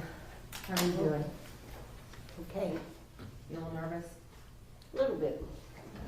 Well, Can all we- of the members of the jury hear the witness? Okay, all right. And if you'll just keep your voice up for us, that would be great, okay? Okay. Please introduce yourself to the jury. And we're just gonna use first names. Okay. Jacqueline? And do you also go by Jackie? Oh, yes. Do, Jackie, is it okay if I call you Jackie? please. Okay. Well, Jackie, how are you, or how do you know Tanner Horner? He is my grandson. Jackie, are you currently employed? No. When you were working, what were you doing? Well, I worked at Albertsons and a barber. Now, I see that you are in a wheelchair. Are you medically disabled? Yes, multiple sclerosis. Do you have a disability status for your multiple sclerosis? Are you receiving Social Security Oh, benefits? yes. Jackie, I want to talk to you a little bit about your family. Do you have any siblings? Yes. How many did you have? 4 brothers and a sister. Are they all still alive? Just one. Do you have any children? Yes. Is that Tanner's mom? Yes. How many grandchildren do you have?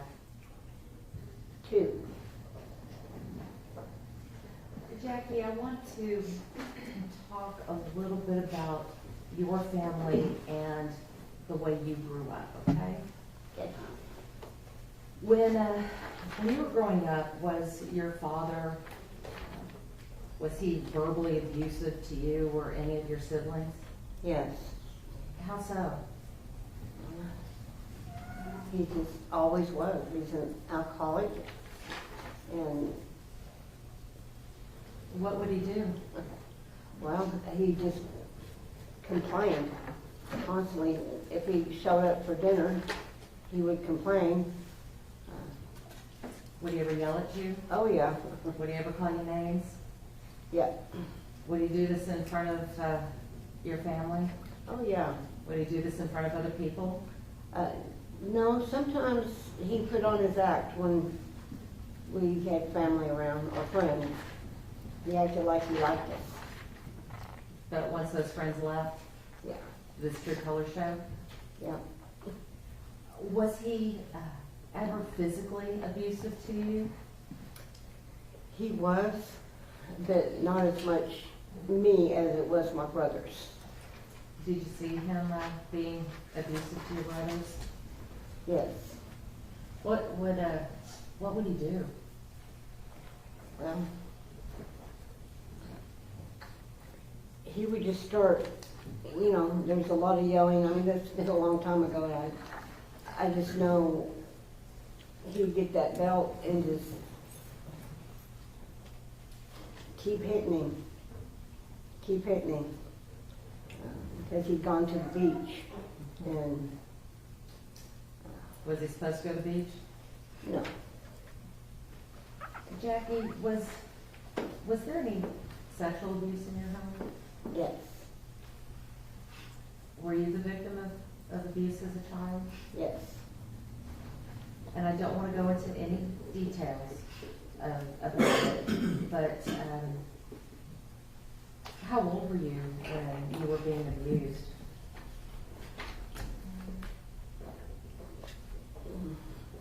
Very little. How often would this abuse occur?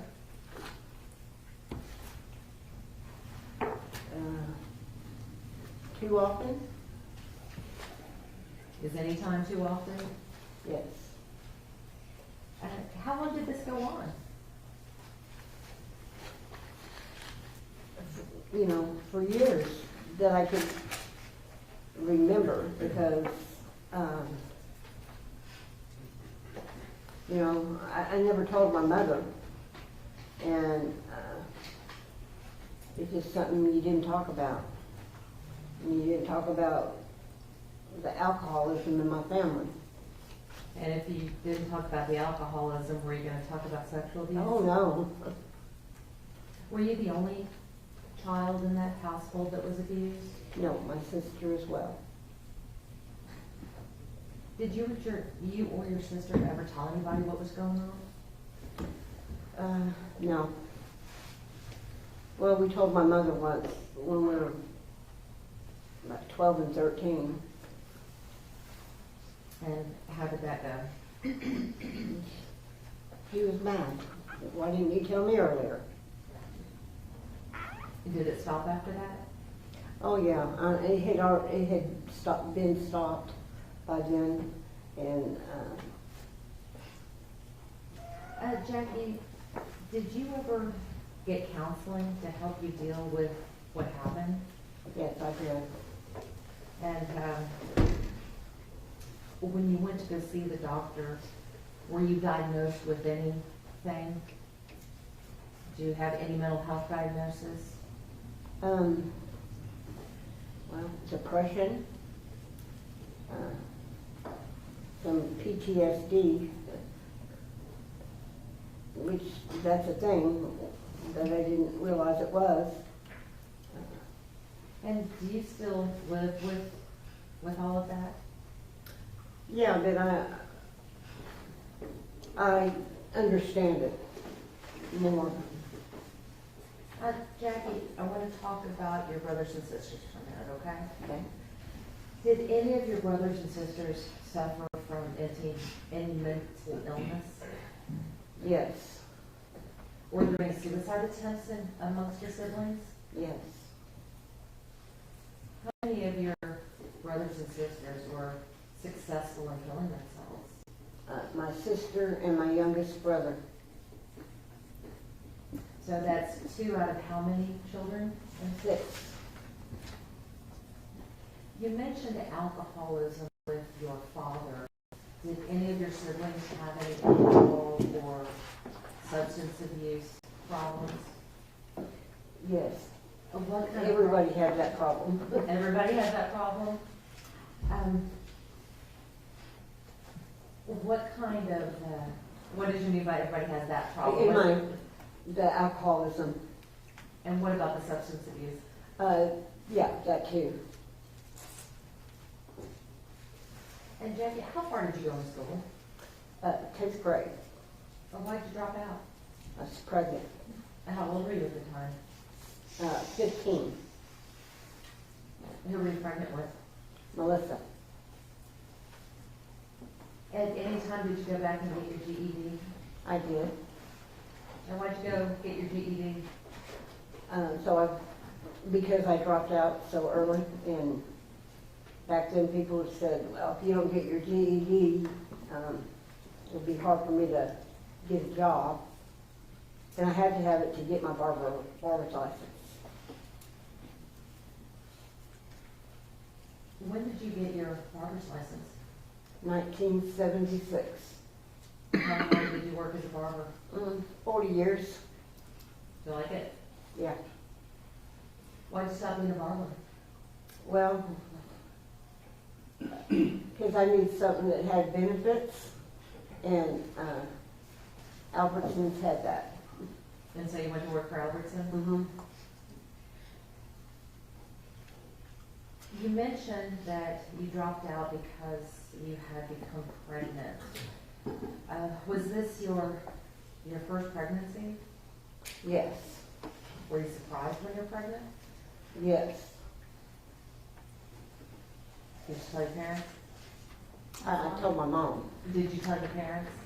You told your mom? yes. What was her reaction when you told her? Oh, Jacqueline. Was she supportive? She was. Did you ever consider terminating your pregnancy? Yes, Did you ever try to terminate that pregnancy? yes. What happened? Um,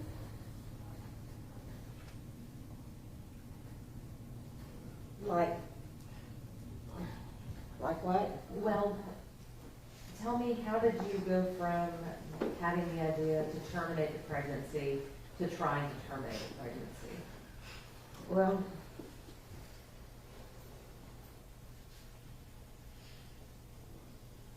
my mother knew a doctor, and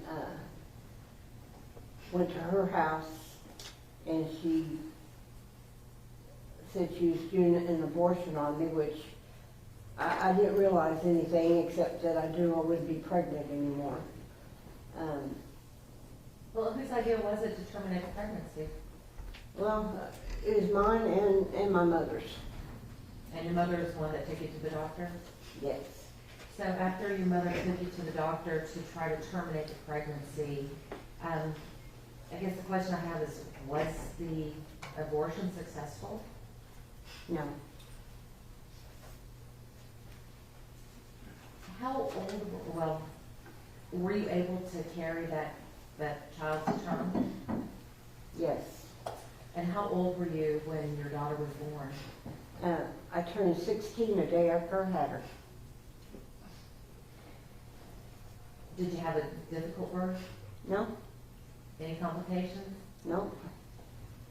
Were you worried because of the failed abortion attempt? Well, I was real worried. But instead you had a healthy baby girl? Yes. You have pressure on it? Yes. And actually, Jackie, I'm going to hand you what has already been admitted as Defense Exhibits 96 through 109. Okay, so I'm just gonna let you hold on to those because I'm gonna put them up on the screen. Oh, okay. Okay.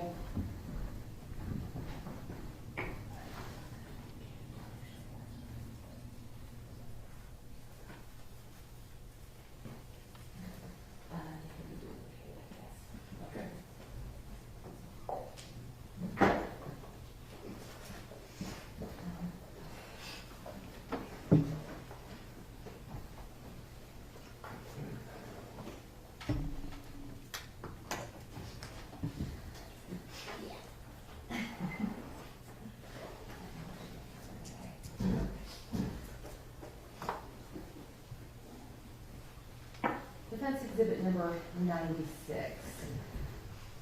Who is that? Is that you and your daughter? Yep. Jackie, where was your daughter's father throughout all of this?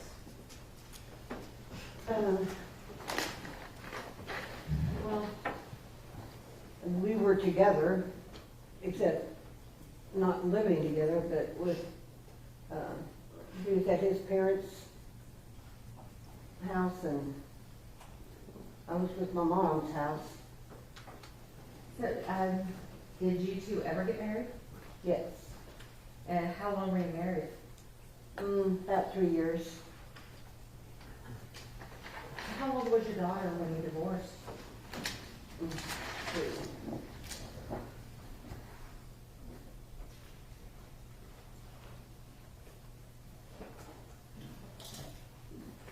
About 2.5 or 3. Were you and her father married before or after you gave birth? Before. So you found out you were married, we had the attempted termination, and then you got married and then gave birth? Yes, well, And was this all before the age of 16? yes.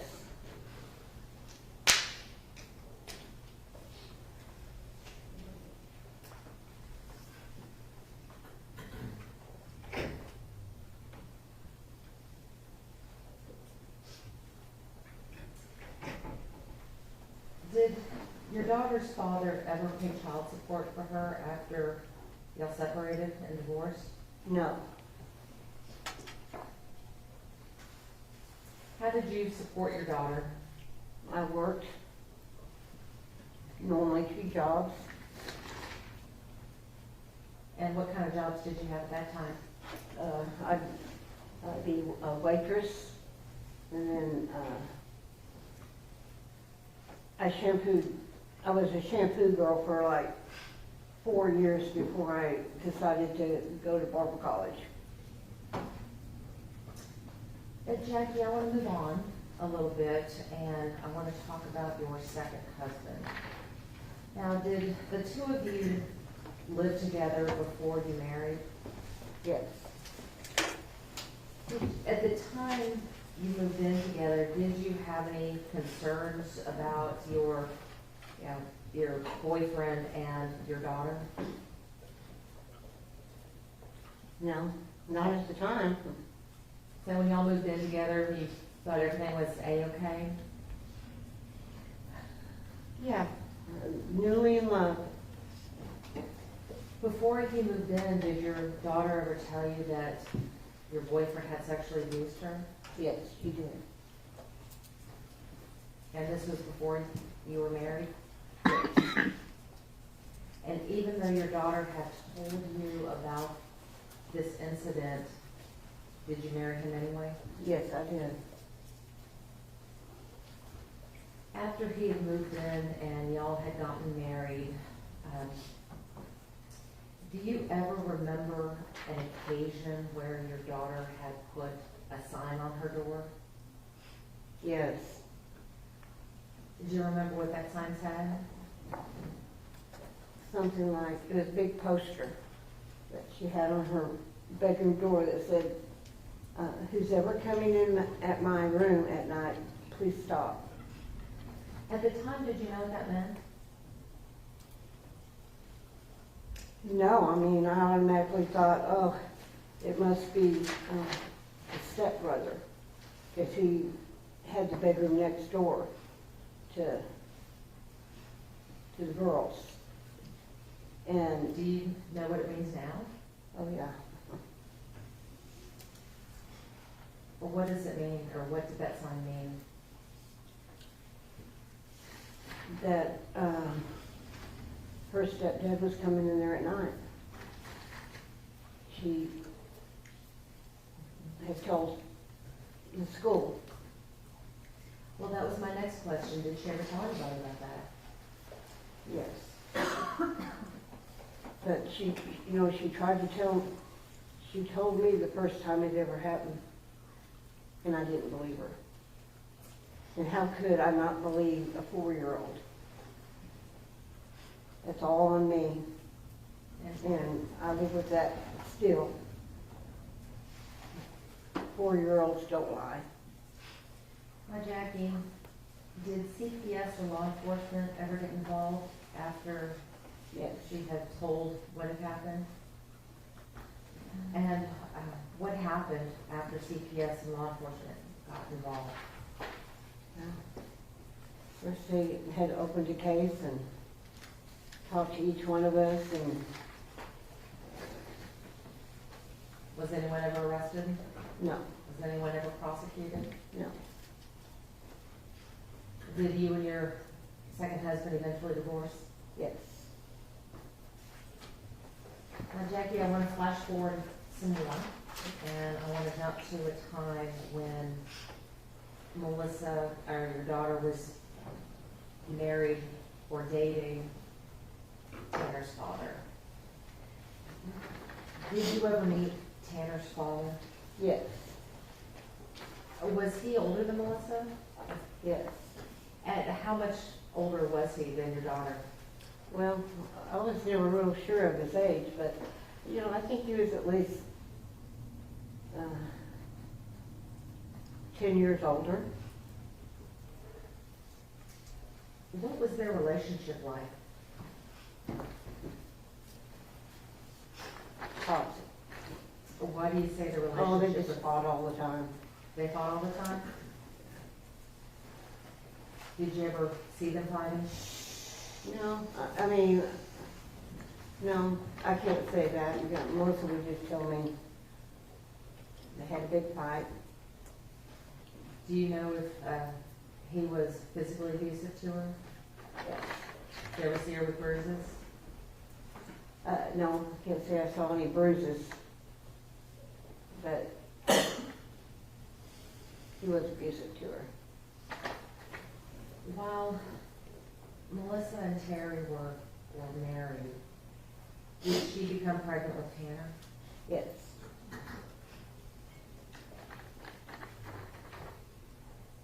Was this her first pregnancy? Yes. The one with Tanner was her first pregnancy? Yes.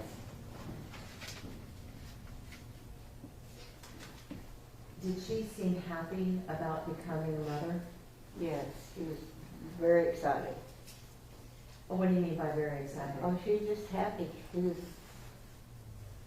happy to have a baby.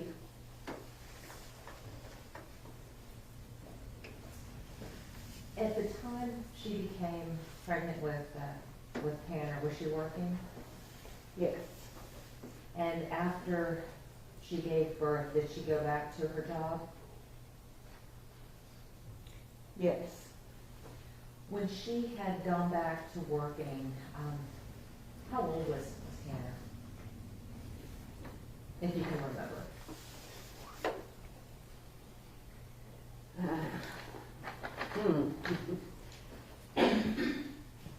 Year old? A year old? Maybe. I'm not sure. When Melissa was working, who kept Tanner? I did a lot. Where was his father at this time?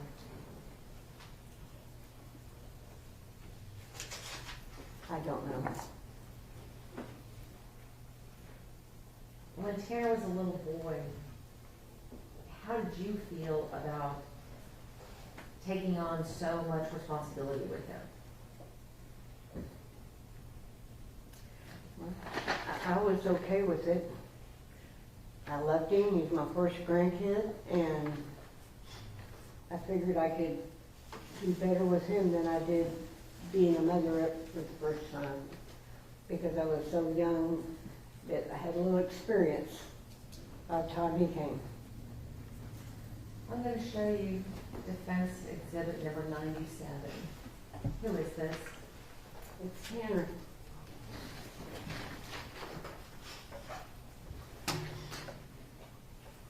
And the rocking chair my mother made for him. Your mother made that for him? Mm-hmm. But she painted it all. What was painted on that? Just something boyish. I don't Something remember. boyish. I'm gonna show you defense exhibit number 98. Who is that? It's me and Tanner. About how old is he here? He looks like he's about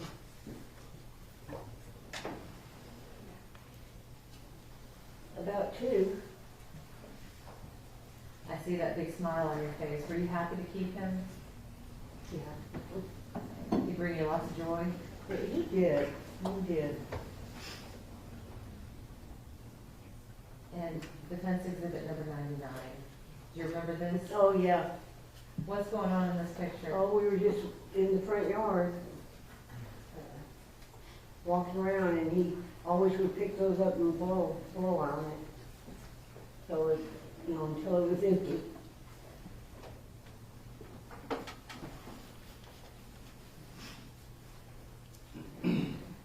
Jackie, when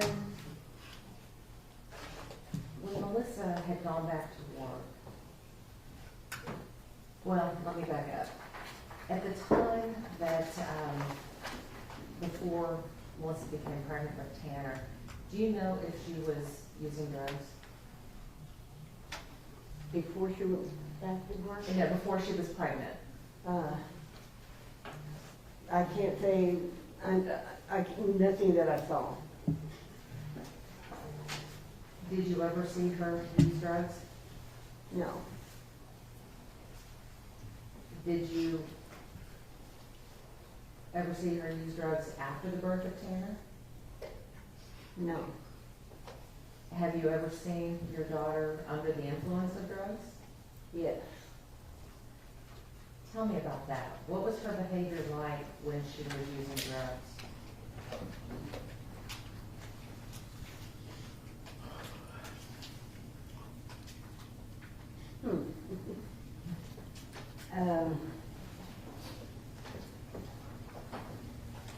Maybe red eyes. And how did she behave? Well, she was happy, and then, she was at work, and would come home and see Tanner. I mean, she was as happy as can be. Then what makes you think that she was under the influence of drugs at the time? Well, because she came home from work. Now, Jackie, has your daughter ever overdosed from drugs?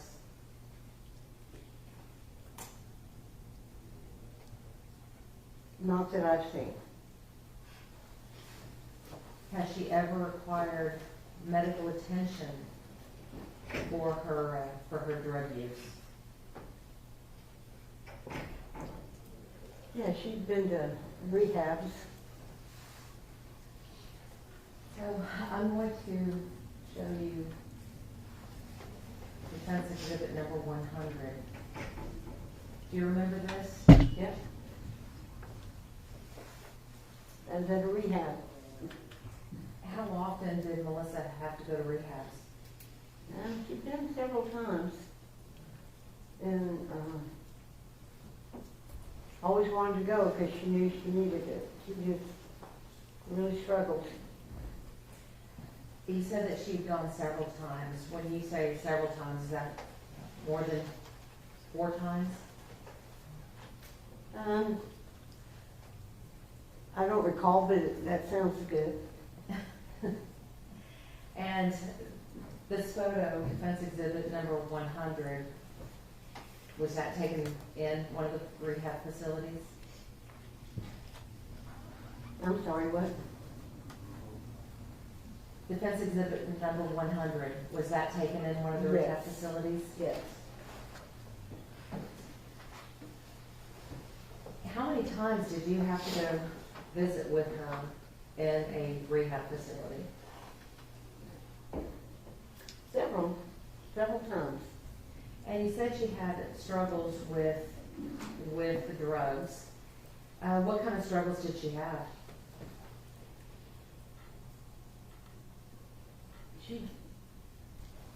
I don't know, just doing them, it was not a good thing, and she knew it wasn't, but she had a hard time kicking the habit.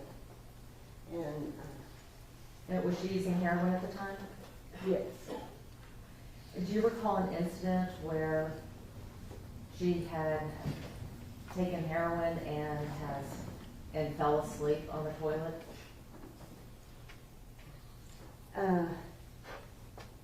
I think I've heard that. But do you remember when Tanner had to come get you and bring you into the bathroom and show you his mother who had passed out on the toilet? You know, I don't remember that.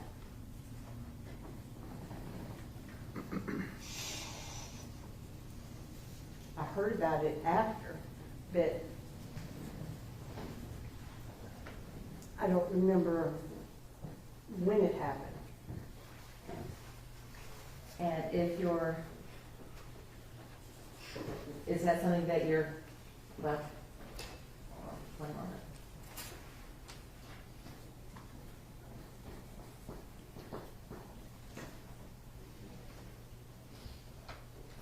Did your daughter ever have mood swings? Yes. Did she ever have act paranoid? Yes. When did you first started noticing, the paranoia and the mood swings?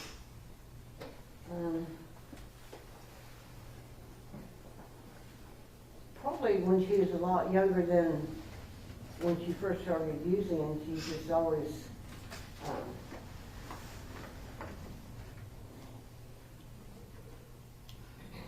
I think it's because she's bipolar, and I think it started happening early in her age. And so your daughter's bipolar? Yes.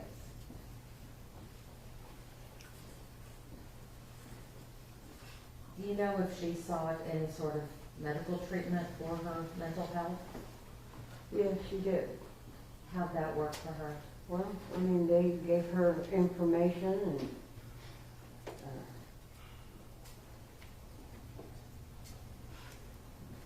she gave her the information, and she would tell me what else she was diagnosed with that, and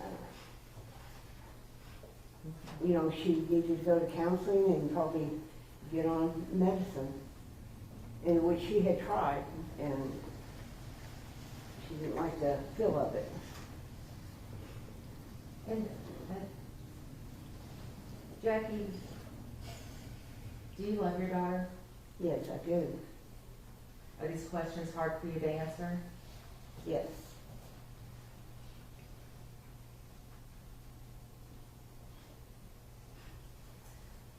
I want to talk to you about your daughter's, well, let me back up. Did she ever divorce Tanner's father? No, they never got a divorce. But did they separate at some point? Yes. And did she become involved with another man? Yes. Did she have a child with that man? Yes. All right, so I want to talk to you about your other grandson. Okay.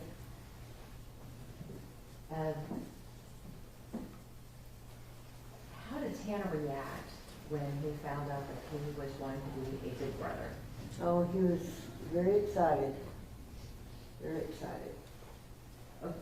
What made you think that he was excited? Well, he was just always, he just couldn't wait till the baby was born, and the day she went into labor, they were at the hospital, and we went and stopped by McDonald's to get something to eat, which he liked going there, and we sat there and ate, and then he threw up. He was so excited. I mean, he just all over the place. He was so excited he threw up.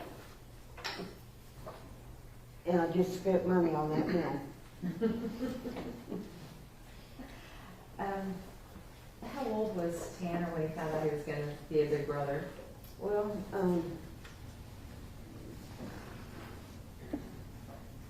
he was either 9 or 10. He was 10 when he was born, so. I'm gonna show you what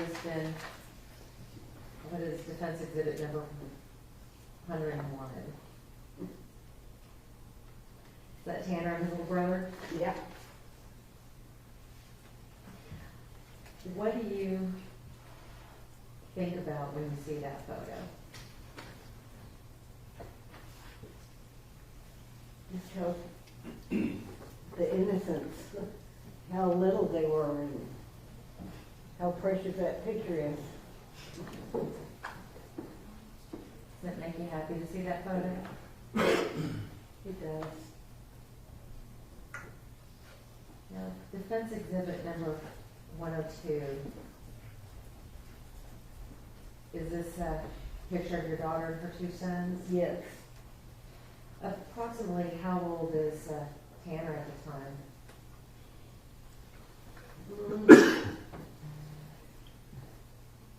Probably 11. Is that his little brother in the high chair? Now, I want to fast forward again. I want to talk about you again. And I want to talk about your marriage to Bill.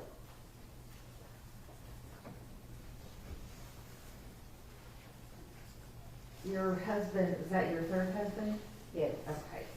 Your third husband, Bill, was he in the military? Yes. Do you remember what branch? Army. Do you know if he had ever been deployed? Yes. Where was he deployed? Well, he went several places, but he was in Vietnam. Do you know what he did for the Army in Vietnam? Well, several things he did, but the longest thing he did was he was a tunnel rat. What's a tunnel rat? Well, they go underneath in a tunnel and scope out the place, you know. I guess set traps. Were they He looking didn't for always booty- talk about it, but, Oh. yeah, it is something that most people wouldn't want to do. Go into the unknown. Was he looking for booby traps? Yeah. Was that a dangerous assignment? Yeah. I think so. When he retired from the military, did he receive any disability benefits from the VA? Yes.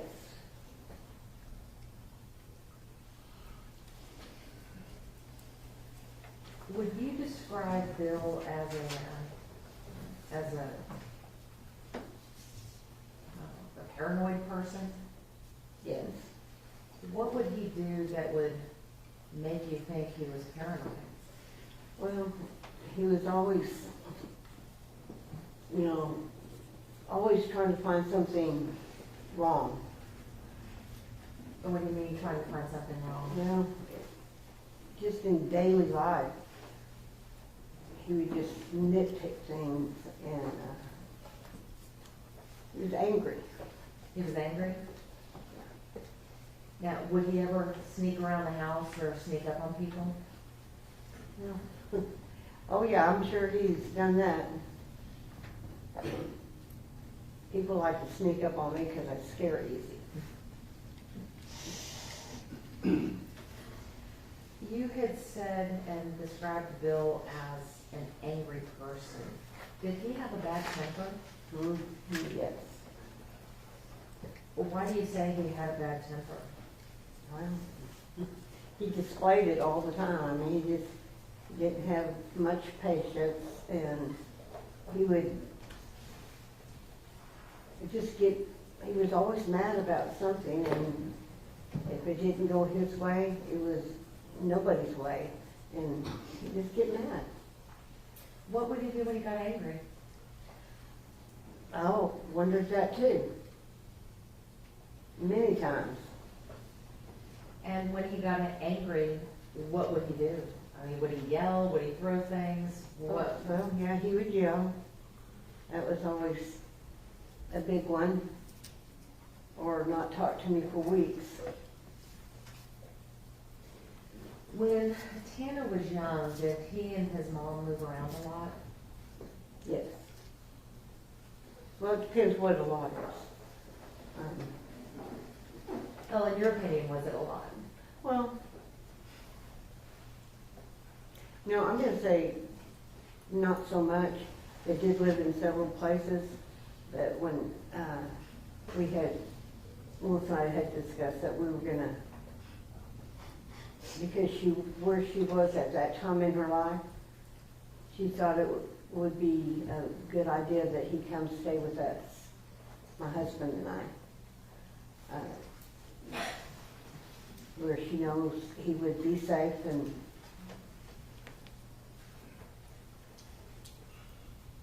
How old was he when he came to, how old was Tanner when he came to live with you? I'm gonna say probably about 3 or 4. Do you think that Melissa letting Tanner come to stay with you was her way of trying to give him a better life? Oh yeah, I mean, that's what she said, Mom, because I'm not doing the right thing and I know it. She just wanted to, she knew he'd be safe with us. She's trying to look out for him? Oh yeah, Because she knew that, he was safe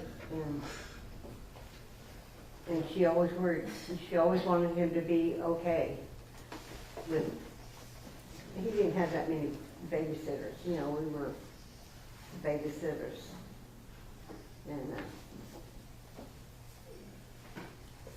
she just didn't trust very many people.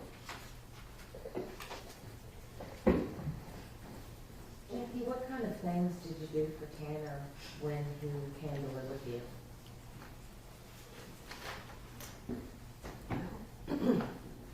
We go to parks, we went to movies, a lot of Disney movies. We, you know, had to plan those movies, or any time we went somewhere, we had to plan it, because he couldn't handle spur of the moment stuff. So I had to make sure he knew, like, days in advance that what we're gonna go do. And, Oh, go ahead. and then, we go to the zoo.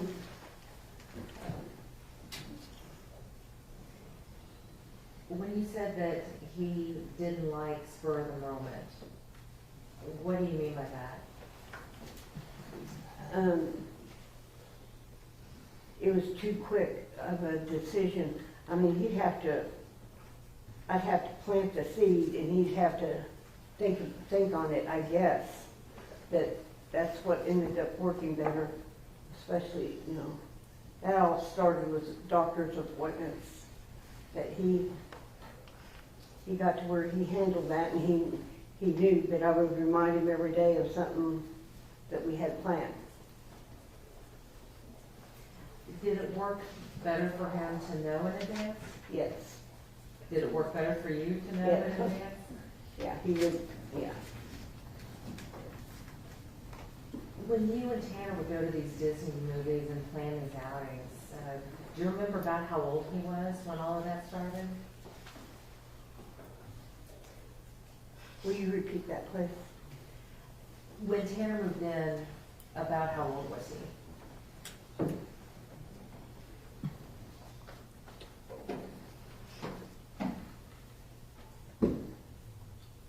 I'm gonna say probably about 6, 7. Did you enroll him in school? Yes. I first enrolled him in daycare. So, because I worked.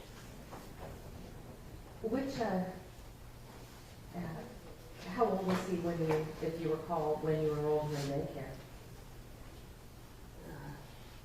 Was it before he started elementary school? Yes. While he was at daycare, did you ever watch him with the other kids? Yeah. Did you ever see him, behave in a way that made you think that he was a little different? That's quite often, but I walked in once to pick him up from school. And I got off work and he was playing with some kind of little game they had at the daycare. And this little kid, he was playing by himself, and that's how he liked playing by himself. And this little kid said, "Here, let me help," or something to that extent, wanted to play too. And Tanner said, "No, you can't, and then he just turned away and not respond anymore. He just, no.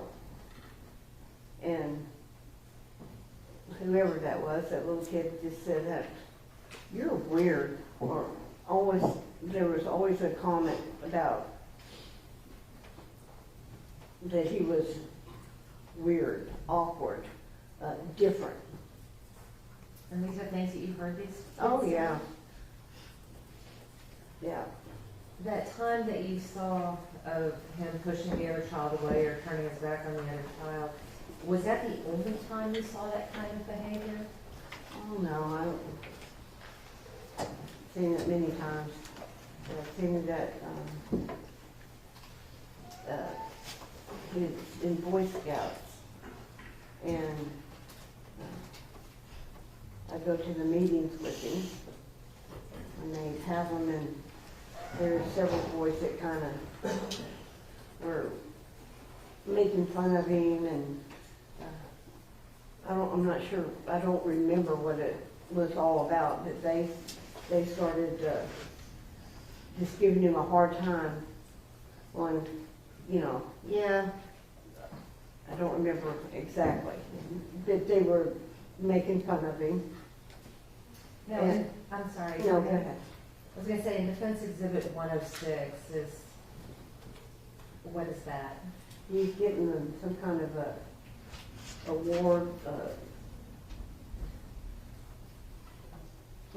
for Cub Scouts. So was this taken when he was, Yeah.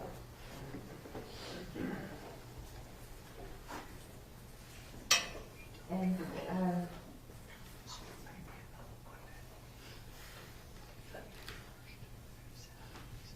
when you would watch Tanner at daycare,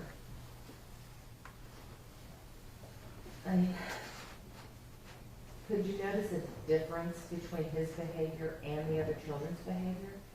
Yes. Did you see that same behavior when Tanner was at home?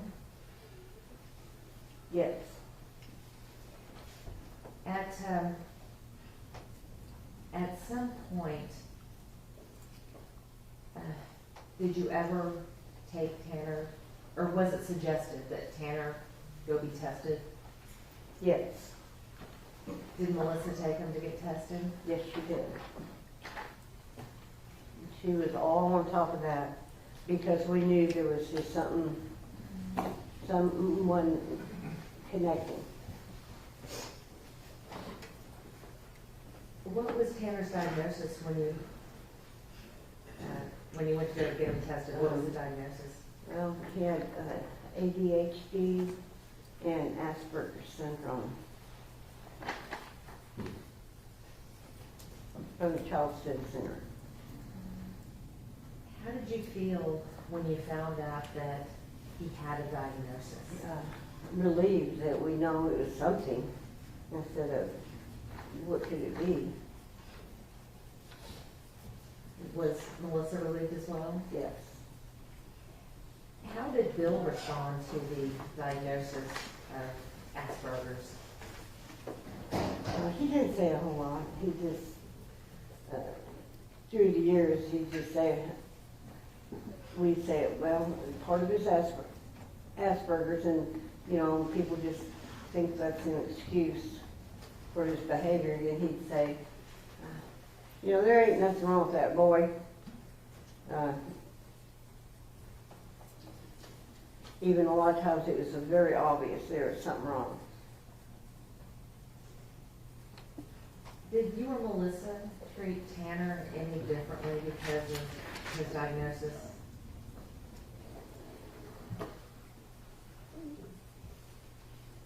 Maybe a little more protective. 'Cause we just felt sorry for him because he didn't have any friends, and nobody wanted to have anything to do with him.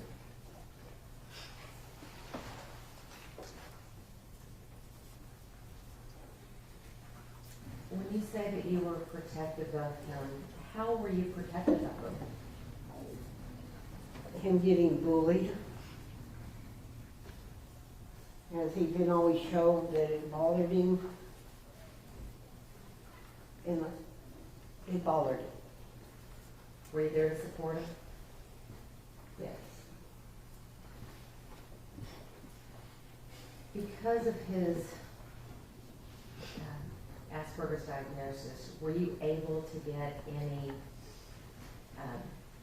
Social Security benefits? Yes. How old was he, if you recall, when he first started to get benefits?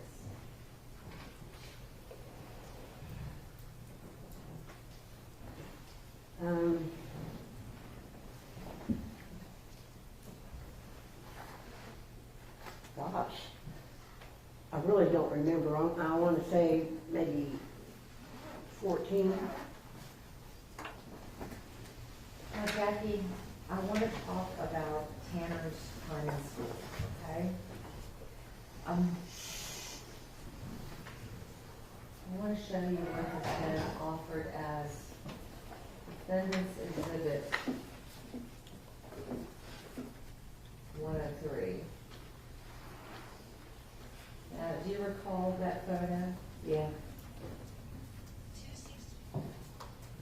And about how old was Tanner there? He was about 3, or maybe 4. What about Defense Exhibit 104? Remember about what grade he was in there?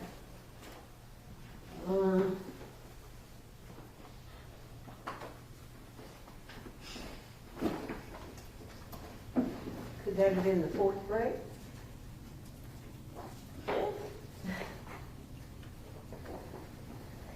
Now, Jackie, when Tanner was in school, did he receive any special education classes? Yes. Do you know why he was in special education? For his Asperger's, and it's kind of like a guideline on, because, you know, he would always speak out, you know, and to get his behavior under control. That would help, but they kind of would just kind of teach him, you know, right, wrong, numbers, because he never did real good in school, and I never understood why he didn't, because he's very smart. But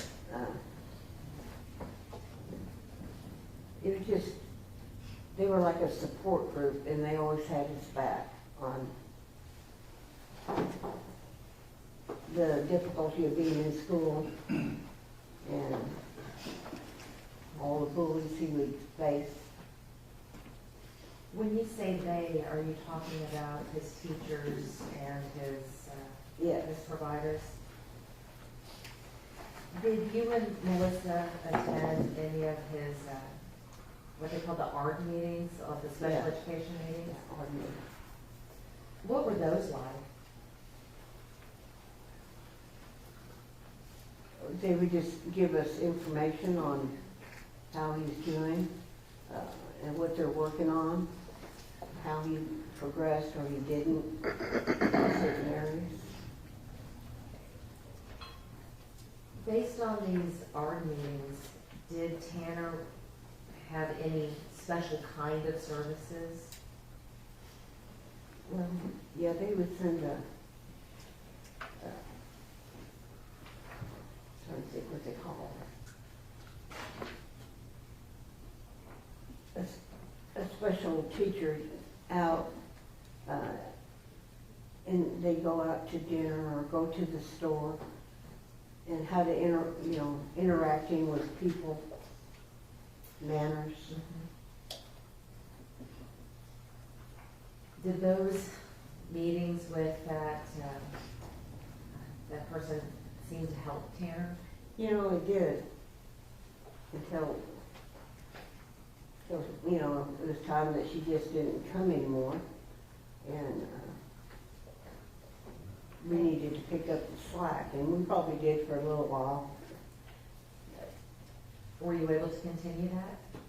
Well, we did a little bit. Some of it was stuff that, like his manners, we were always big on manners.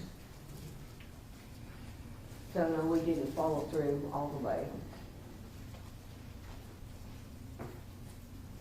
How did Tanner react when he stopped having these meetings with his teacher? Well, I think he kind of missed it because he looked forward to having that time of just something different besides the people at home, he looked forward to it.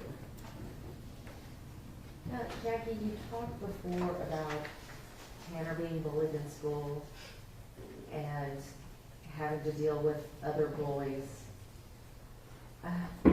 Is Tanner a friendly person? Oh, yeah. Is he outgoing? Yep, sometimes he's not, but most, yeah, Do he like to talk a lot? yes, Does he still like to talk a lot? yes. When he was in school, did you ever see him trying to make friends with the other students? Oh, yeah.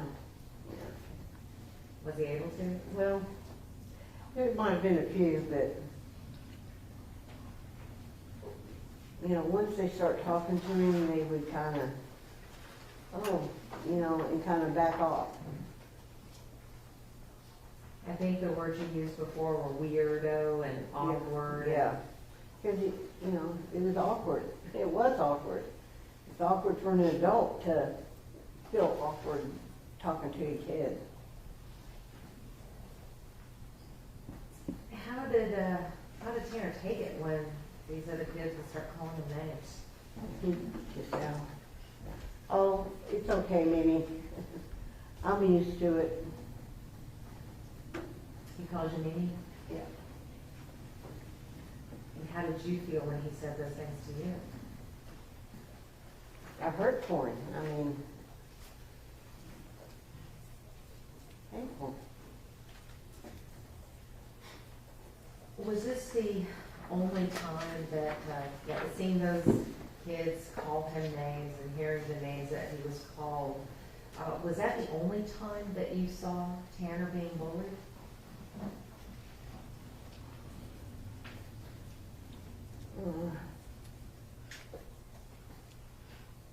Not, Do you recall an incident at a wrestling match? oh yeah. Tell us about that. What happened? The wrestling match was over, and Tanner was walking in front of me, going to get a drink, and some guy that had been wrestling too walked up next to him and just kind of, hey, you punk, you weirdo, or what are you doing? You're not going to do, just all kinds of put downs to him. And he didn't know who I was, but I said, why are you talking to him like that? Because he realized there was somebody with him. But that just came out of nowhere. He just ran up there and started bad-mouthing him. And then again, he tries to make me feel okay about what happened. So even though Tanner is the one that is being bullied, he's trying to comfort you? Yeah, I mean, he,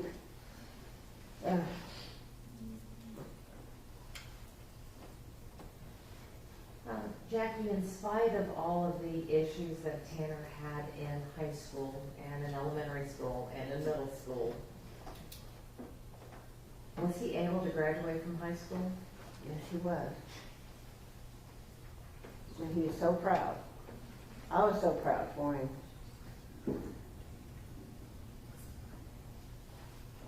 Was he the first person in your family to actually graduate from high school? Yes, he was. That was a big accomplishment. I'm going to show you what is, I believe, Defense Exhibit 107. Is that a copy of his high school announcement? Yes. So it was, other than the fact that he was the first person to graduate, was the fact that he graduated a big deal for your family? Yes. And why was it a big deal Well, for I you? mean, because he graduated, that wasn't a real popular thing in my family or his dad's side of the family. I don't think anybody else had graduated. And he just wanted to, you know, make his parents proud. Was that important to him? Well, yeah. Because he wanted to be the only one to do that. Yeah, no, Your Honor. Yes, ma'am.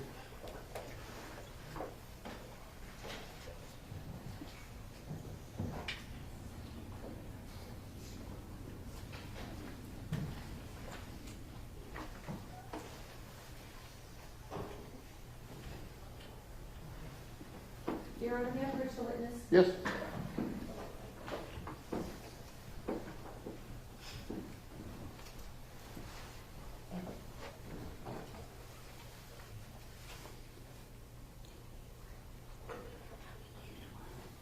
May we approach?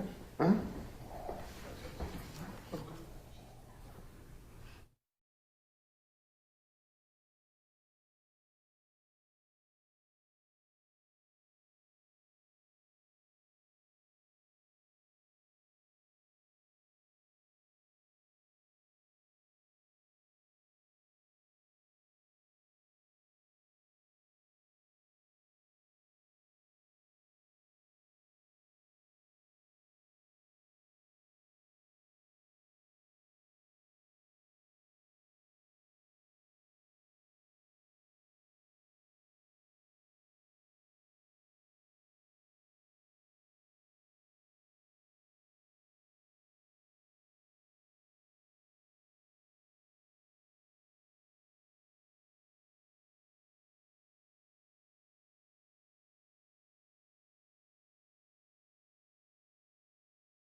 see that big smile on your face, Jackie.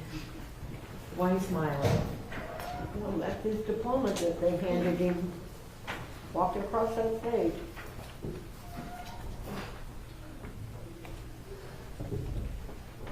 Now, Jackie,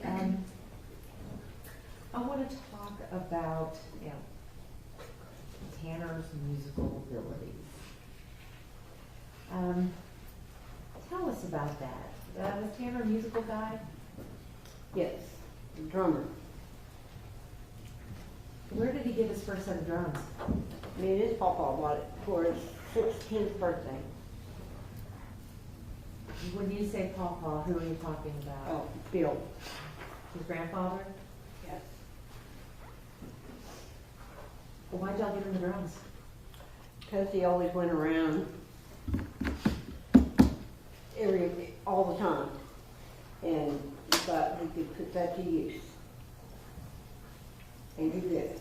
Was he a good drummer? Yeah, he was. Did he take lessons? No.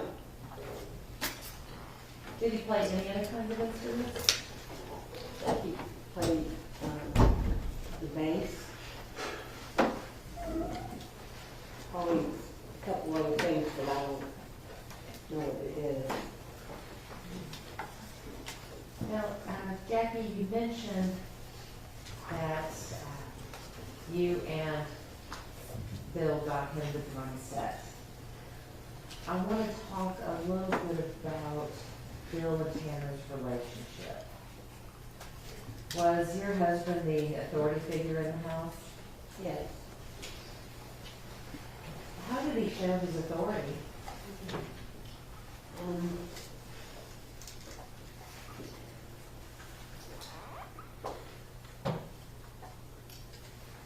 By being demanding,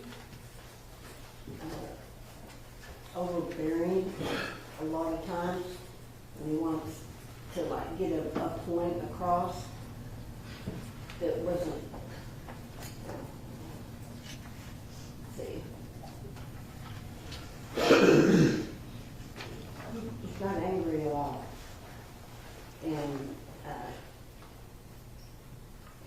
sometimes that's how he just kind of bully his way into, this is what you do.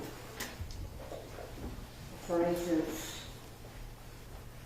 go out and mow the yard, Tanner. And he never showed him how to mow the yard, and he'd get out there and just do it either way. And then, why didn't you use your head? Do I have to show you everything? It's just little things that he thought would have been easy for him. And then when things weren't going exactly how he thought it should be, it was always a problem. Were there some things that it took Tanner a little while longer to catch on to? Oh, yeah. What kind of things? Pardon me? What kind of things? I'm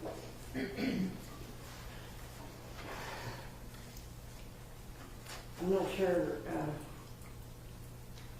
I cannot remember everything, and right now I can't, except the one thing I remember is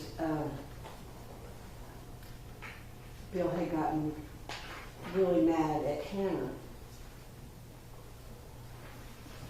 And he went back there to his room and just, started complaining to him. And he came back up and he said, I've had it with him. I'm going to get that stick that I told you about, and I'm going to take him down. And he actually said, I didn't actually believe him at first. Okay, now Jackie, I'm going to stop you right there for a minute because we had a lot of he's and hims. And I want to make sure that the jury understands who we're talking about, okay? Yeah. You said that he went back to his room. Who went back to whose room? Bill went back to Tanner's room. Had they had an argument before? Yes, but I had not heard about it. Or if I did, it'd been days or weeks. And you mentioned something about a stick. Tell us about the stick. It was kind of like a dowel rod, kind of like. And it was about this big, long, about this big around.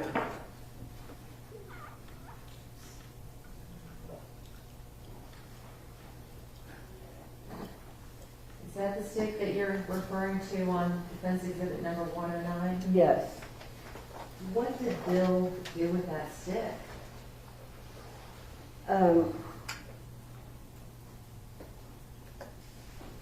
He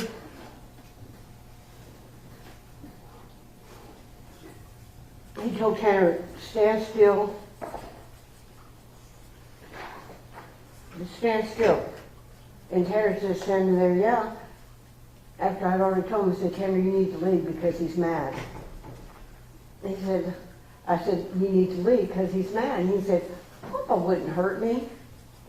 Well, so he stood there and he acted like he's playing baseball and got that big stick and just swung it at him and hit him across his chest and stomach area.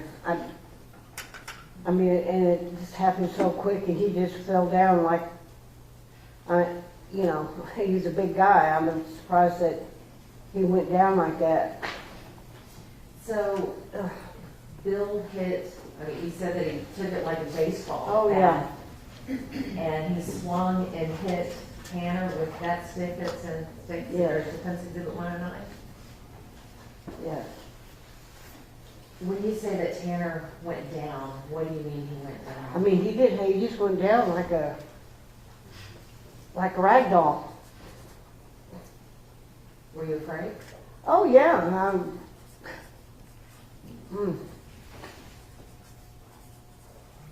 That was terrible. I mean, it was like a movie. It was terrible. Was that something that you would have ever expected from him? No. No. And neither would he. It shocked Tanner. He couldn't believe it. What did Tanner do after Bill had hit him with that stick? You know, he was crying. Went back to his room. And came back about 15 or 20 minutes later, bleeding everywhere. He cut his arm, and it was just, blood was just pouring out.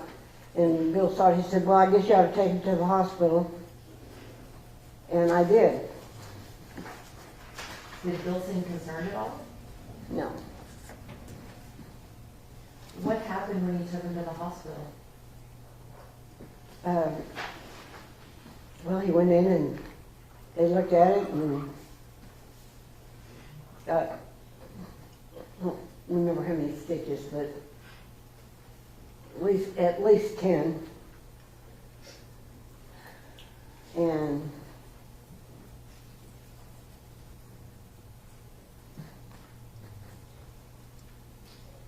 Jackie, in spite of the bullying by Bill, and in spite of being hit and that stick, did Tanner still love his papa? yeah, he did, but I think that may have, I think that made him think twice about him, you know. And when Bill passed away, how did that affect Tanner? He was very sad.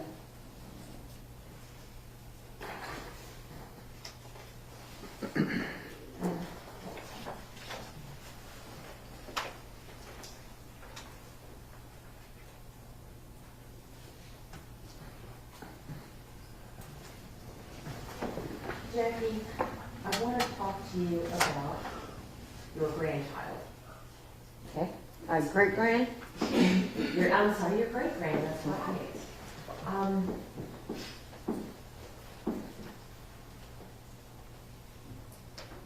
How old, are you, do you know the mother of Yes. your great-grandchild? And again, we're not going to go into names. Okay. And we aren't going to talk about the name of your great-grandchild either. But were Tanner and the mother together when the child was born? Were they still dating? Yes. How did Tanner react when he found out that he was going to be a father? Oh, he was real excited. Did he seem to enjoy being a dad? Yes.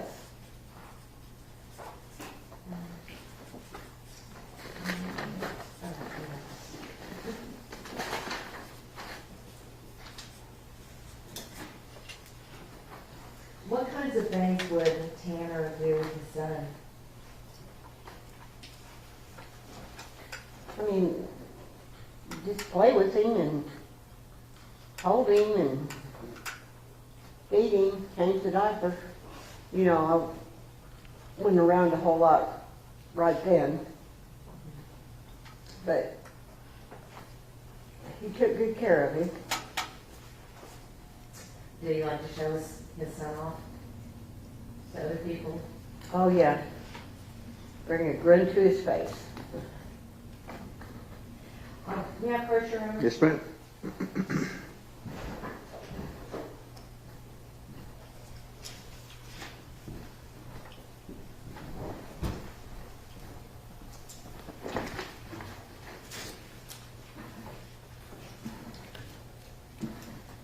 Jackie, I'm going to show you what has been already admitted into evidence as defense exhibits number 106 to 108. Would you take a look at those?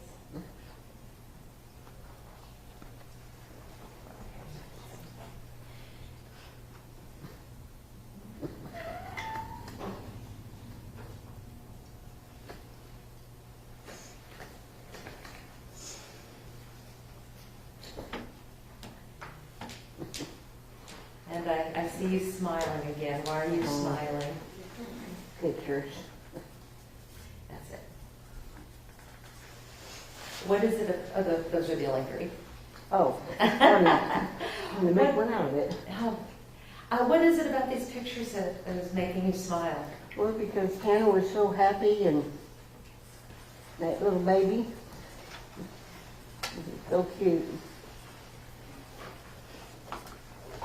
What does it make you feel like when you see these pictures? Well, of course it makes me feel proud.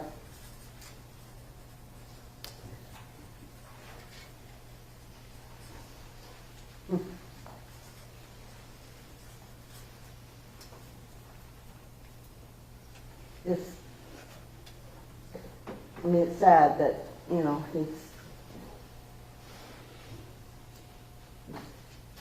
he'll never be a daddy that he wanted to be. But he got a little guy to be proud of.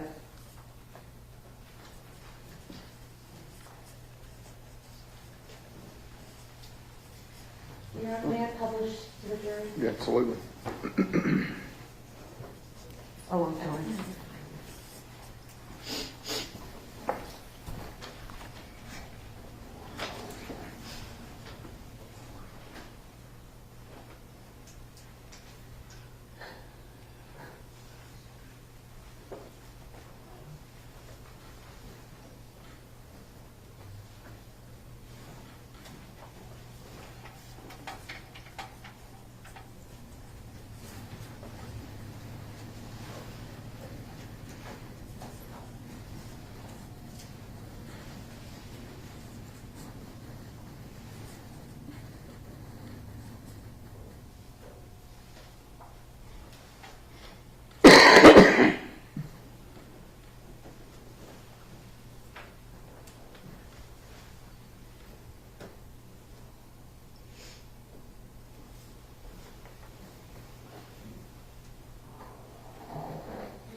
Yes, I did.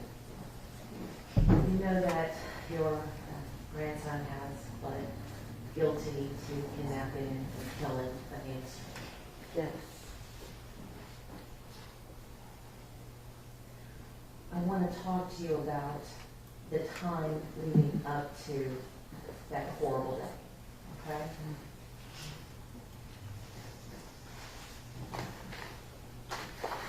In the weeks leading up to this incident,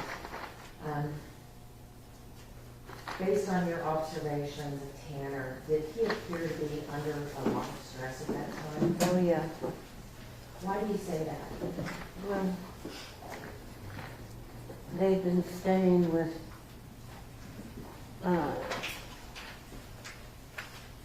the other grandmother, and, they came over after they had some kind of a disagreement, and he was just, he'd just gotten another job, and he was nervous about that, nervous about being inside, being at the house, and Cassie being, she just always wanted to do something. He'd be at work all day, and then she would be there all day, and then she'd want to, go out and do things and eat and, spend money or whatever. And it was getting to him because he wasn't getting good sleep because he'd end up staying up too late. And he was just stressed out. And I just want to add one thing is he had told me that, I don't remember what day it was, but he said, I made an appointment with the doctor to get back on that medicine. I was so proud that he said that. And I thought, wow, he's really maturing. Because he figured that out by himself. So that, just all, and you could just tell he was stressed because he was so snappy and kind of shaky.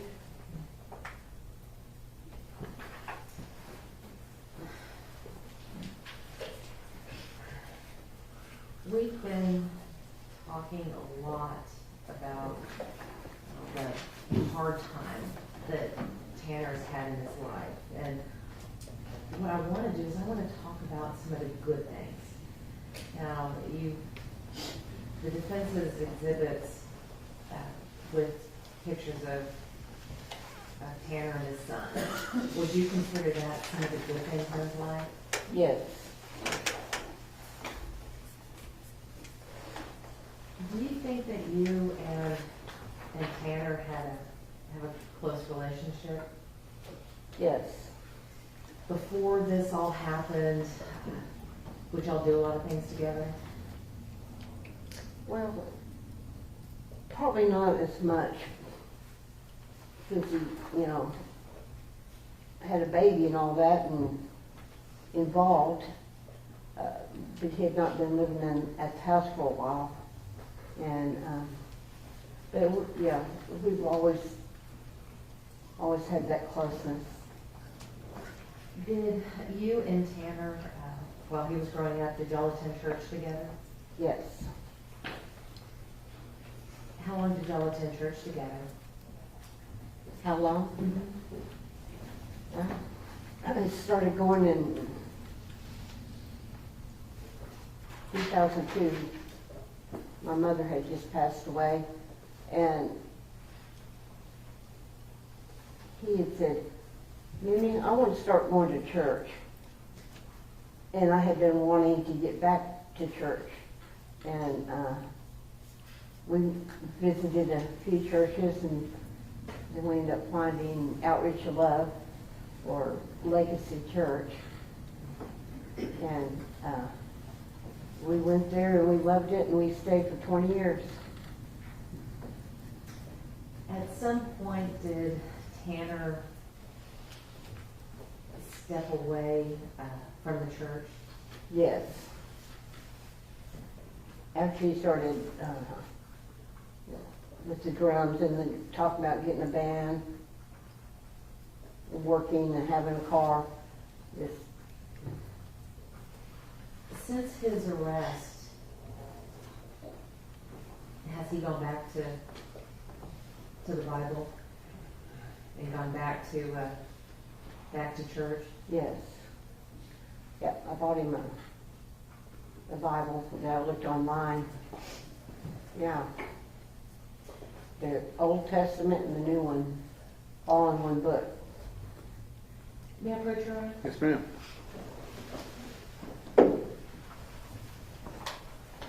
Jackie, I'm going to show you what has been admitted into evidence, defense exhibits 110, 111, 112, and 113. Is that the Bible you bought, Tanner? Yep. That's a thick one. Oh, that's the wrong thing.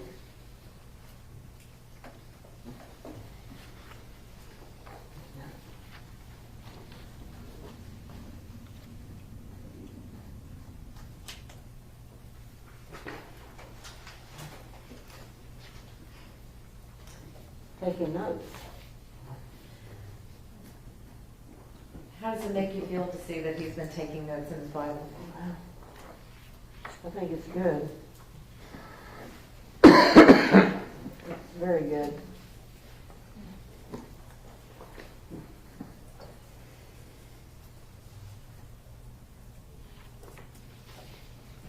May I publish, Your Honor? Yes.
Jackie, I'm almost done. What I wanted to ask you is, what is your happiest memory of your grandson?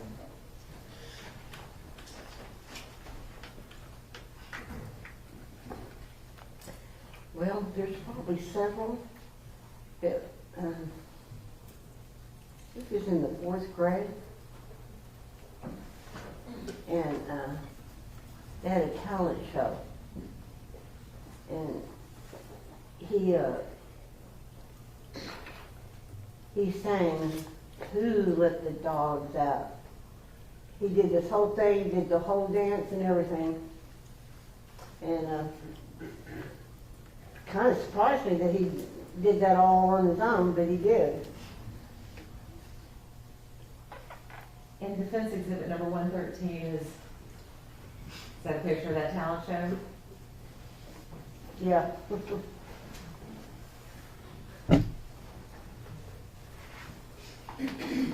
Jackie, how has all of this affected and impacted you and your family?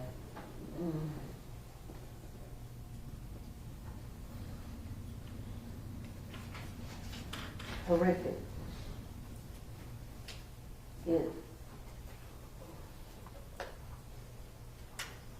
I mean, we're just devastated.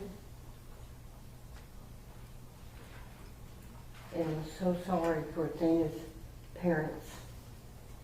More than you'll ever know. We think about you every day, and I pray for you every day.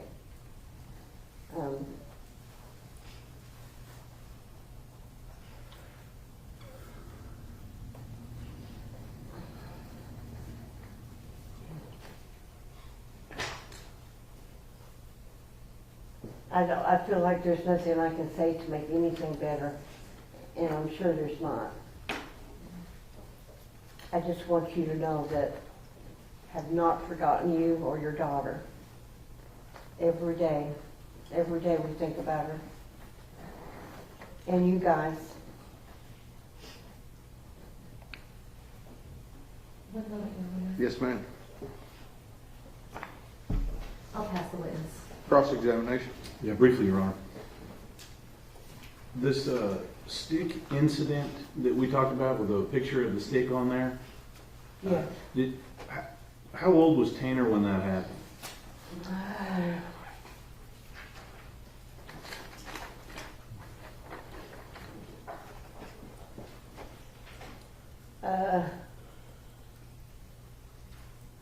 Gosh. 25 maybe? So he was, and I didn't get that before, he wasn't like a little kid or something, was he? No. He was a grown man when that happened, Yes. in his 20s. All right. Now, make sure.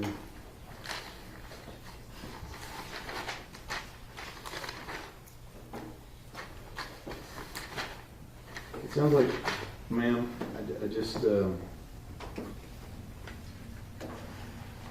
it sounds like throughout your entire life, you have worked hard despite your struggles. Would you agree with that? Absolutely.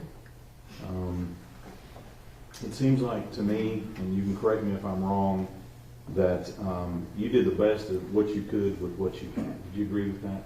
Yes. And I bet you today, if that wheelchair didn't have you bound up there, you'd still be working today, wouldn't you? Absolutely. No matter what got you down, or no matter what happened, you were still gonna do the best you could, right? Yes.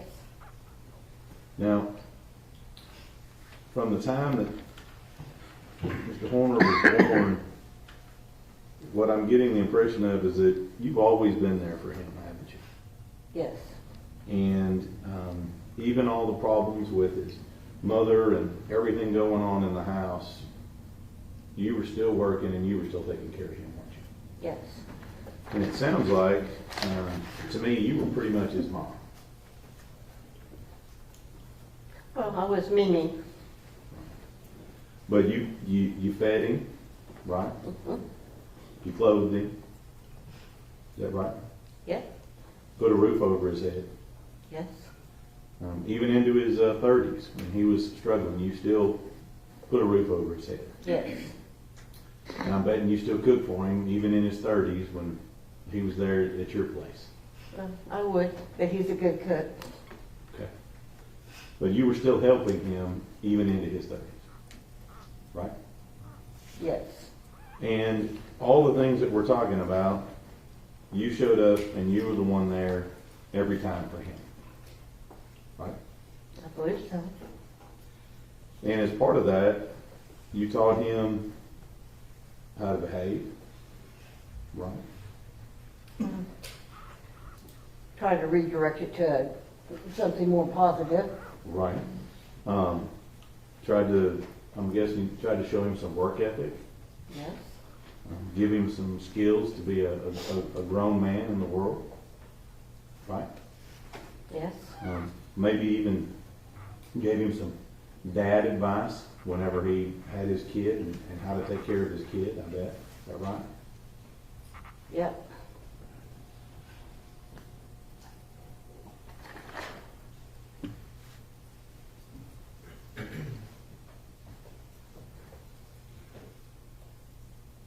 Have you been keeping up with the testimony in this case? Not all of it. Not all of it? No, I'm not. When I found out I wasn't supposed to watch it, I quit watching it. I think the judge appreciates that. But when we first talked to you in this case, you didn't really know what Tanner had actually done, did you? No. You know now, don't you? Yes. Now, I just want to be clear about a couple of things here.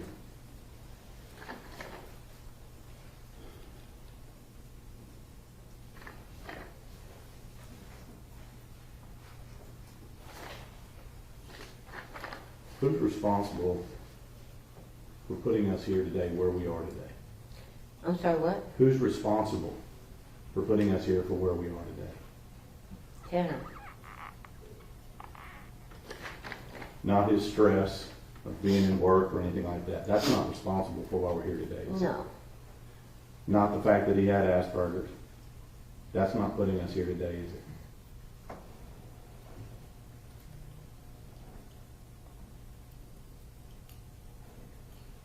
You want me to answer that? Yes. I think his problems had something to do with it. He knows right from wrong, though, doesn't Yes, he does. he? He knows not to kill, Yes, he knows that. knows not to sexually assault a child. Yeah. Totally shocked. I couldn't believe it myself. And it doesn't sound like him. And correct me if I'm wrong, and I want to make clear about this. On the day after the offense, you communicated with him and sent him pictures of Athena, did you not? I took a picture because it was on the TV. And I called him and said, Tanner, I know you're working out in paradise. Please look out for this little girl. She's missing. This was after he'd already killed her and after he already dumped her. Well, I didn't know that. Well, you know now that was when- Yeah. And what was his response to you when you informed him about this little girl missing and you sent him a picture? What was his response? He's like, okay, I'll look out for her. It was kind of a generic answer. But he didn't dwell on it. What did you want? Huh? What was your last part? He didn't dwell on it. He didn't say he did it, did he? Oh, no. He didn't admit anything to you, did he? No. That's I would have called you. That's witness. Redirect. Jackie, you know what happened in this case now? Are you angry with your grandson? Yes, I am. Even though you're angry with him and Do you still love him? Well, sure, I still love him. You know, I'm very angry, and I'm still working through this. And I still love him. I have nothing further, Your Honor. Mr. State? Nothing further. Okay, we're done for the day. And I will see y'all Monday morning, okay? Enjoy your weekend. Stay dry.